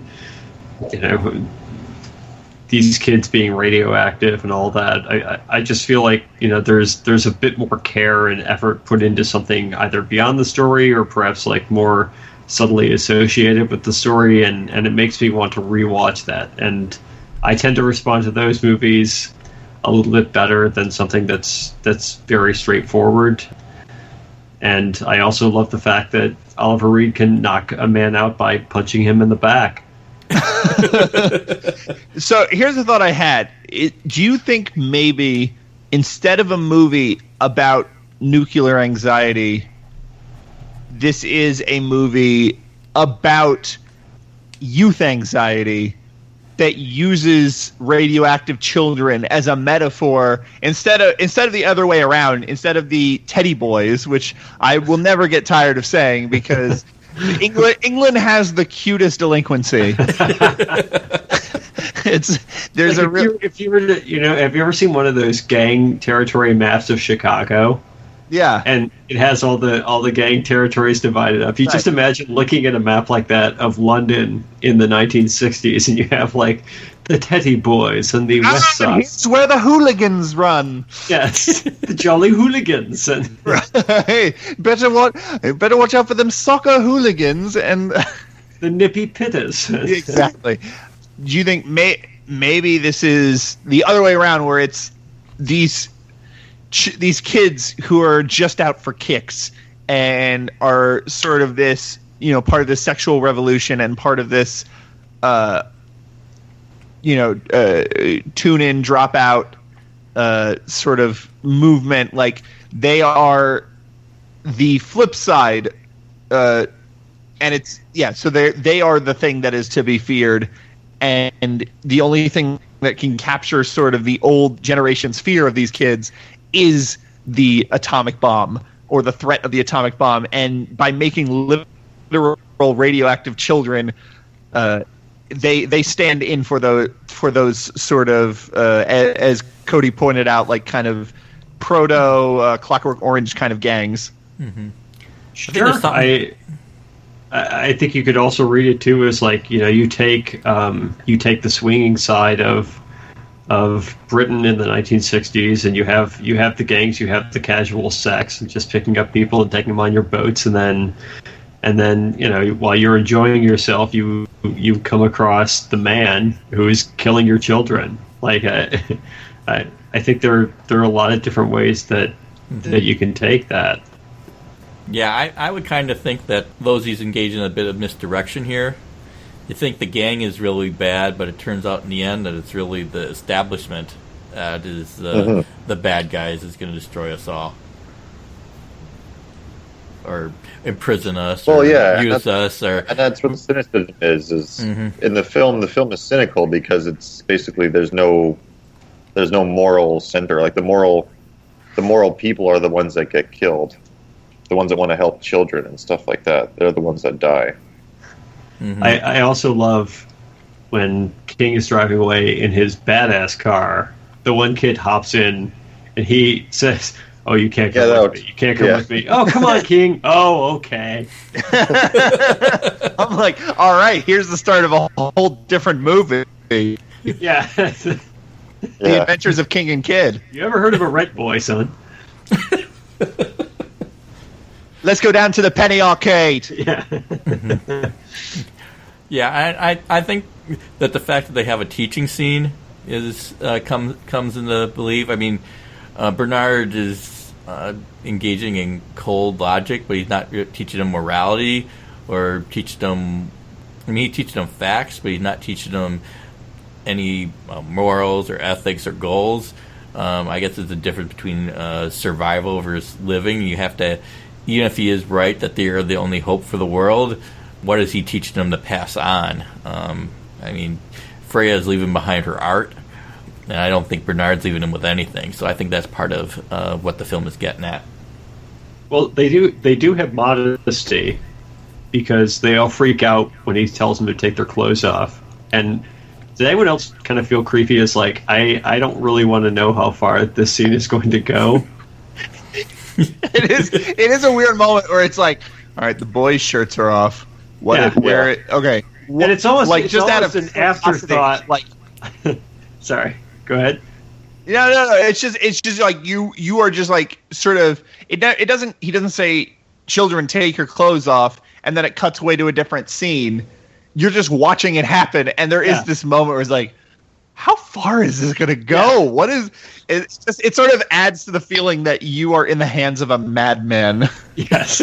Well, and it's like all one take, and it's almost an afterthought, like after they're halfway stripped down to like, oh, we should probably separate the boys from the girls. And they do that by just turning their backs to each other. But I guess that's one thing Bernard taught them. Mm-hmm. Yeah. Yeah, I agree with that. I think it is. I think we've probably not given enough credit to how well Losey foresaw Clockwork Orange, the gang, and especially with Oliver Reed. I mean, this film was made in 1961, if it wasn't released till later. But I mean, it's like a good decade before Clockwork Orange. But I think there's only a small step between this and A Clockwork Orange, while there's a fairly bigger step between what came before. Mm-hmm. And I will also say that I thought every frame of this film looked very good. I thought the production design of the cold school for the children is spot on. Even like the bunker, like the geometric spaces, like seems to have anticipated the war room a bit in Doctor Strangelove. Yeah, and I think their choice of shooting locations is good, because I think the cliff side works very well. Very imposing. I mean, I would say the brink is almost too much on the nose for a title of the film, but I think it is it would have been appropriate with the setting.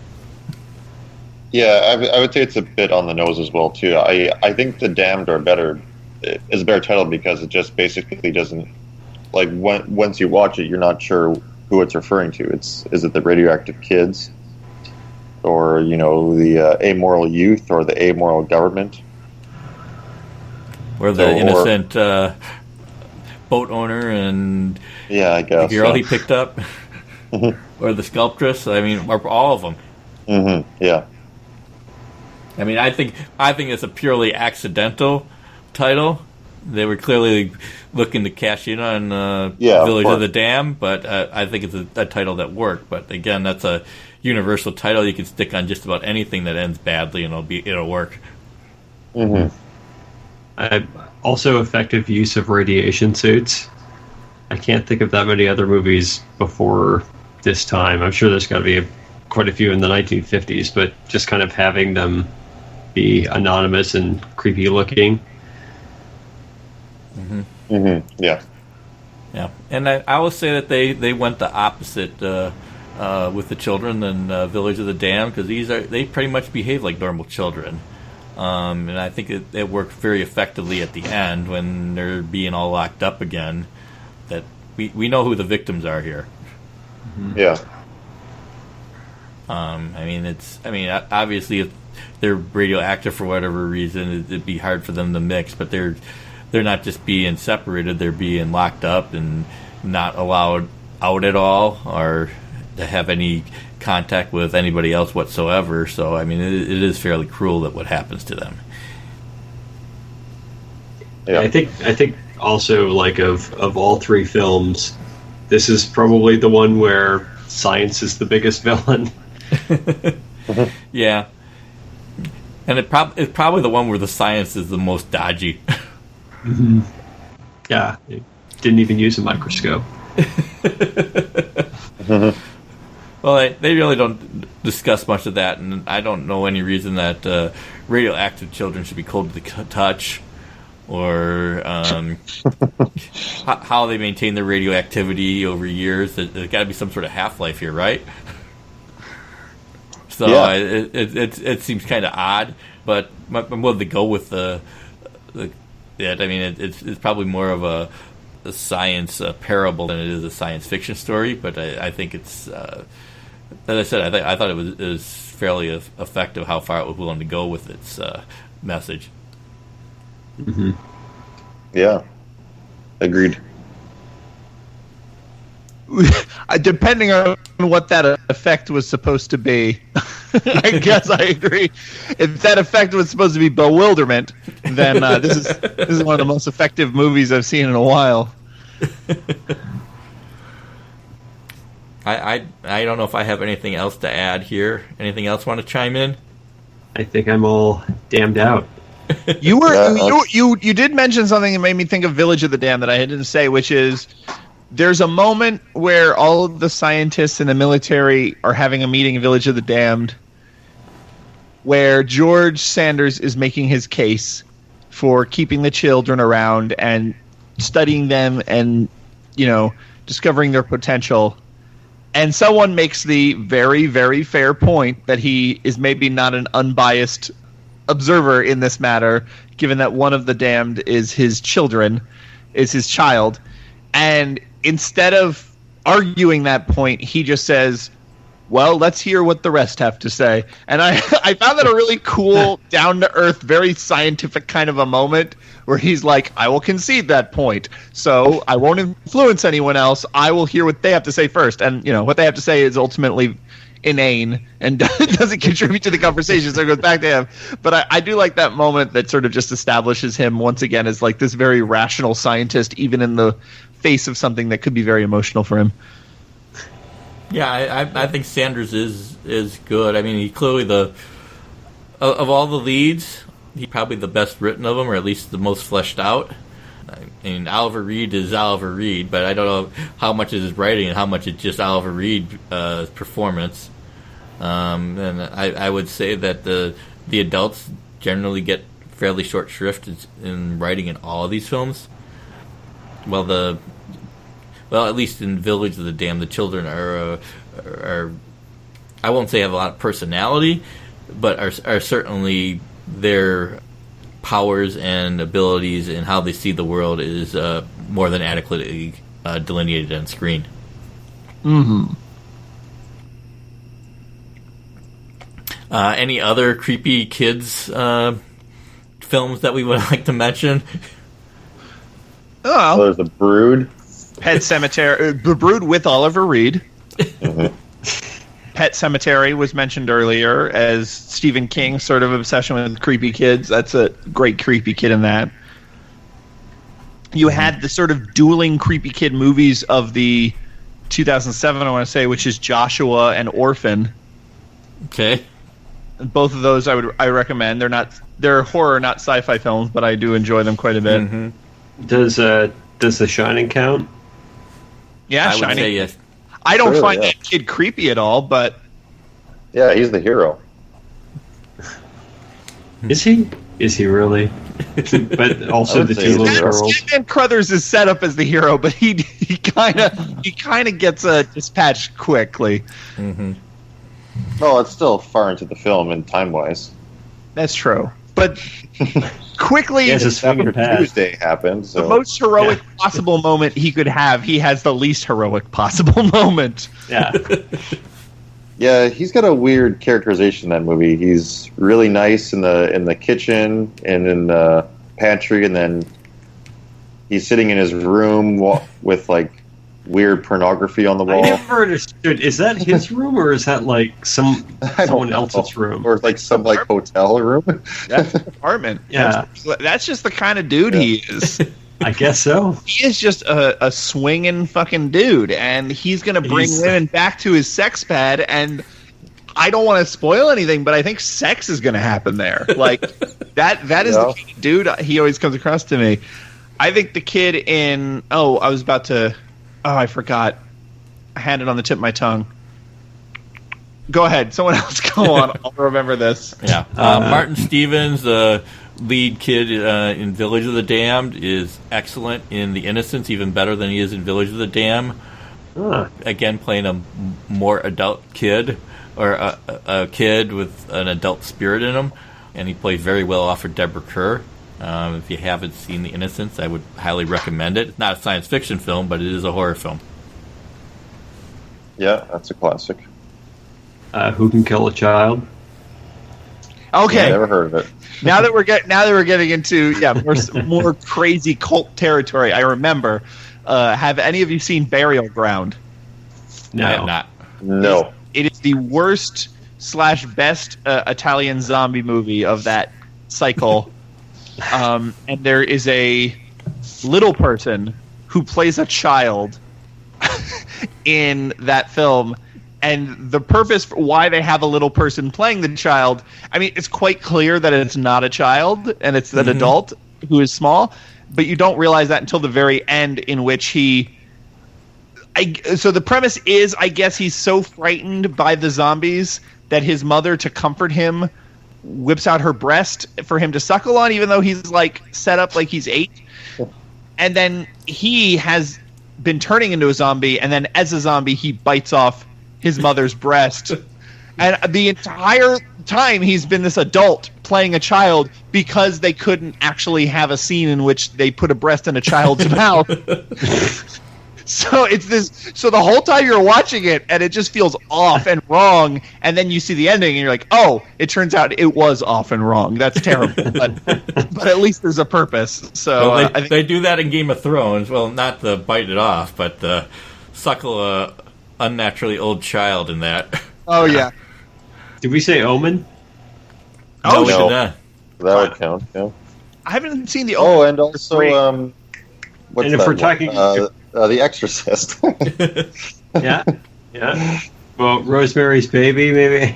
Yeah. It's Alive 2. It's Alive 3. Island of the Alive. Yeah. Wouldn't that be Earth? The island. No, there's one specific island. The Alive. It's a twist at the end. Spoil it. Dead the whole time, except for the giant mutant babies. I think we probably ought to bring up Stranger Things, which you mentioned Maybe before. No spoilers. I've seen the first 3 episodes, and no children have been creepy yet.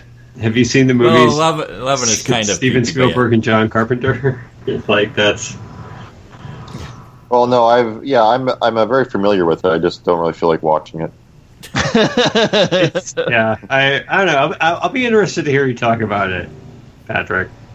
Yeah, I mean, I think right now it is fine, and it goes a little too hard on the nudge, nudge. Hey, this is a scene from E.T. Remember E.T.? And I'm like, yeah, Stranger Things. I remember E.T. I like E.T. quite a bit too. And they go, well, look at this. It's E.T. And I go, yeah, I get it. Can we please advance the story a little bit? This episode has been a slog. And they go, well, on the other hand, he's showing. Did you remember the scene in E.T. with the action figures? And he's showing all the Star Wars? Yes, I get it. Thank you, Stranger Things. I love your font. Can we please move on? So I don't. That's a Stephen King font, right? That is Stephen King font. Yes. Okay. That is the first edition Stephen King novel font. Yeah. About the psychic boy. Mm-hmm. And I will say this: I do like Stranger Things a lot more than I like Super 8. Just because I'm kind of half and half, but sorry. I like the fact that it'll take its time, and it's not going 100 miles an hour with lens flares going off all over the place. So it actually feels like it belongs in the period, although obviously they certainly overdo the production design, and I agree they're homaging left and right. Although I think the homages get a little less as it goes on, and they actually have to address their story. Do they do less of the every scene like transition has to have a top 40 song from the early to mid 80s? No. Okay. So like, that's the one thing where it's like, I don't know if you guys have seen E.T., but there's no needle drops in there where he's just like, by the way, a Billy Squier song, bam. Like the thing about Stranger Things is it feels exactly like that Stephen King novel, but it's the one Stephen King novel where everyone keeps talking about how it's the 80s, and they go, wow, it's the 80s currently, and someone's like, well, it's the 80s right now is what it is. Yeah. Now it pretty much stays like that. Okay, fair. I mean, it's 8 episodes. I can deal with it. Yeah. Yeah, I mean, and at least they get the later episodes. I will say they start nodding to different things. So there's definitely what was that Scarlett Johansson film from 2 years back? Under the Skin. Under the Skin. There's definitely an Under the Skin reference or homage in an upcoming episode, and there's an Altered States reference. So it's little sandworm from Dune. Yep. So John Carpenter references. Prince of Darkness reference. So I don't want to spoil anything. Yeah, so, I mean, I agree that the references are overdone, but I do. It did remind me. I like these type of stories, so I'm in for at least 8 episodes. So. I believe it is getting a little stronger as it gets towards the end. Yeah. Have you finished it, Robert? I'm on I just finished episode 6. So, okay. But everything is moving toward the conclusion nicely. I think that all the threads are coming together, so I'm looking forward to it. And I guess it's saying something about the nuclear family in the 80s and these non-traditional families that are forming in the midst of normal Midwestern America. So I guess that kind of applies there. I mean, we certainly got some families with the friends and various bonds that are taking place. And the parents are certainly not being much help, although the sheriff and Winona Ryder seem to be... I don't know quite what to make of the relationship yet, but there's certainly something going on there. Is it weird that the sheriff, like, his wardrobe is exactly the same as Jack Nicholson's from The Shining? I haven't noticed that, but that wouldn't surprise me. Well, he's wearing like the same red and black flannel shirt with the blue jeans. He's got the scruffy hair, and then he's got the the brown jacket. I mean, granted, that's not an uncommon look, but for a show that is going out of its way to make explicit Stephen King references, I feel like that's got to be intentional. Yeah, it wouldn't surprise me. I mean, I think this last episode they even referenced Stephen King himself. So, why did someone get hit by a van? No, nor is anybody coked up and drunk. But I wrote a book about a dog, and I don't remember writing it. they kind of diffuse the going on about conspiracy theories. Like, what? Haven't you ever read Stephen King? Oh, sure. You know what? Psychotronic TV show has no prestige and is just total trash. Is Scream.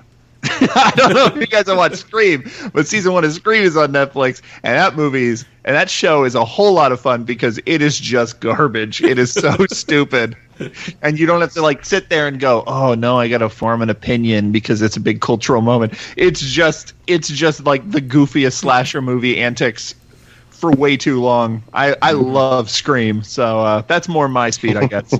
Okay. Well, I think we're pretty much done here. I think we've definitely run the ground on creepy children films. I believe, Nat, you have next month's movie. Yeah, which I just realized like 5 minutes ago. Oh God! What? Nothing. Hey, thanks, Cody. You know, I usually champion your films quite a bit, so go fuck yourself. But. No. I was guffawing at you. You didn't realize it was your choice, so maybe you're just gonna like freeball a selection instead of thinking about it. He's staring at his DVD case right now and being like, Actually, V for Vendetta. Oh God, no! I'm not a fan of that movie. No, it's shocker. It hasn't aged well. But it's still highly influential. Well, in some ways, yes. Not in film, but elsewhere. No, not in film, but yeah, it's in world culture. Yeah, sure. Presents a great. What is that Orson Welles quote? He believed the movie can change the world, and it didn't have to be very good. Yeah. Probably. Since Robert took us on a nice 3-movie journey, and whatever, who cares? I'm gonna go with one that you guys projected previously, so I'm gonna double it up, and it is going to be Barbarella and Dark Star. Oh, sweet. Okay. You were the one who was pissed off last time I did that. No, I do want, but I've been meaning to watch both those movies. Rewatch. So yeah, that's cool. Okay. All right. I've never seen Dark Star, so I'm looking forward to it. Yeah. Do you Dark believe Star's the 74 one? Yeah. Okay. Good. I bet you could talk a whole 30 minutes just about Dan O'Bannon's hair on that episode. Well, it was the 70s. Yeah. Oh, it's something else. Wait till you see it. And if we're lucky, Robert will sing the Barbarella theme song. If we're lucky, I won't sing the Barbarella theme song. I know those people in Iraq really love to hear those pipes. Sorry, now, what's the connection between these two choices? Just that you like them, or? I think they'd be interesting to talk about. Okay, but there's no thematic thing going on. Like, let's call it I don't know, kooky space or something like that. I mean, they're both like offbeat movies, space movies. They're definitely cult movies that capture the sort of counterculture of the time. In space, no one can hear camp. There you go. There you go. Perfect. Yeah, that seems appropriate. All right, it's gonna be fun. Last thing. So the title of this episode was "Those Damn Kids," and in the Village of the Damned, Children of the Damned, and the Damned, do we want to answer the question, who truly was the damned? Well, it's whoever died, right? Whoever died was damned, which which in the case of the first film was the children and others, the children and others, and the people who tried to save the children in the third film. Well, there we go. Yeah. Cool. All right. Okay. You know what's great in Village of the Damned? The real hero of Village of the Damned is that dog who passes out along with everyone else, but also just passes out generally in the movie. There's just a dog who's always asleep in the background. How is that dog the hero? Well, I aspire to be like that dog. So you aspire to have narcolepsy. I aspire to not let... Look, man, your world is trying to drag me down, man. Look at the news, man. Things are getting worse, all right? Everything's going down the toilet, all right? I don't want to let that affect me. I'm maybe just going to curl up in the corner of the living room near the fireplace and fall asleep for 8 hours randomly. Maybe that's my own kind of victory. I don't know. You need to get Regina to start like an Instagram of pictures of you falling asleep in sunbeams. Yeah, just curled up into weird balls. That'd be great, yeah. Put a poster of a fireplace on the wall. Mm-hmm. Mm-hmm. Or just go on Netflix and get that fireplace and I'll curl up next to the TV. We've tricked him. So real warmth coming. And now that he's asleep, we'll give him his medicine. Wrap it up in some cheese. Right. Okay. Well, thank you for Patrick for coming on this month. It's been a lot of fun. Absolutely. And again, Patrick's at Tracks of the Damned. I recommend that you check it out. Nowplayingnetwork.net/Tracks of the Damned. On Twitter @DamnedTracks. On Facebook @Tracks of the Damned. We have an email address, tracksofthedamned@gmail.com. Rate and review us on iTunes. Subscribe. We love 5 stars. The whole thing. The whole thing, man. Come on. It's a party. It's a little podcast party, man. Okay. Marvin. I don't know what happened. I got a little Barbarella or fucking Dark Star in me towards the end there. I don't know what's going on, but yeah, I put a lot of work into the show. I think it's pretty good. So why don't you find an episode on a movie you like and you own and check it out? Okay.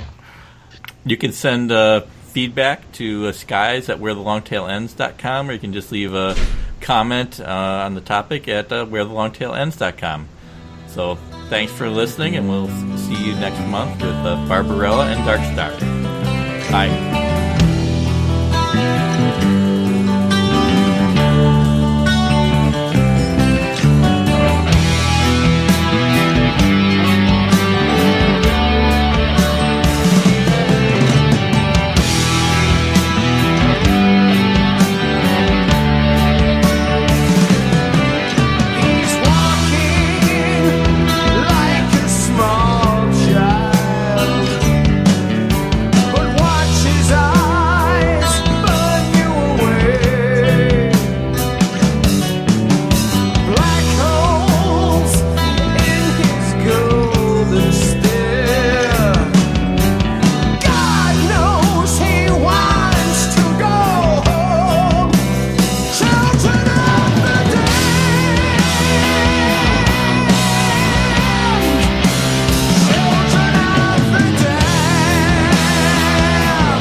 Watch the skies everywhere.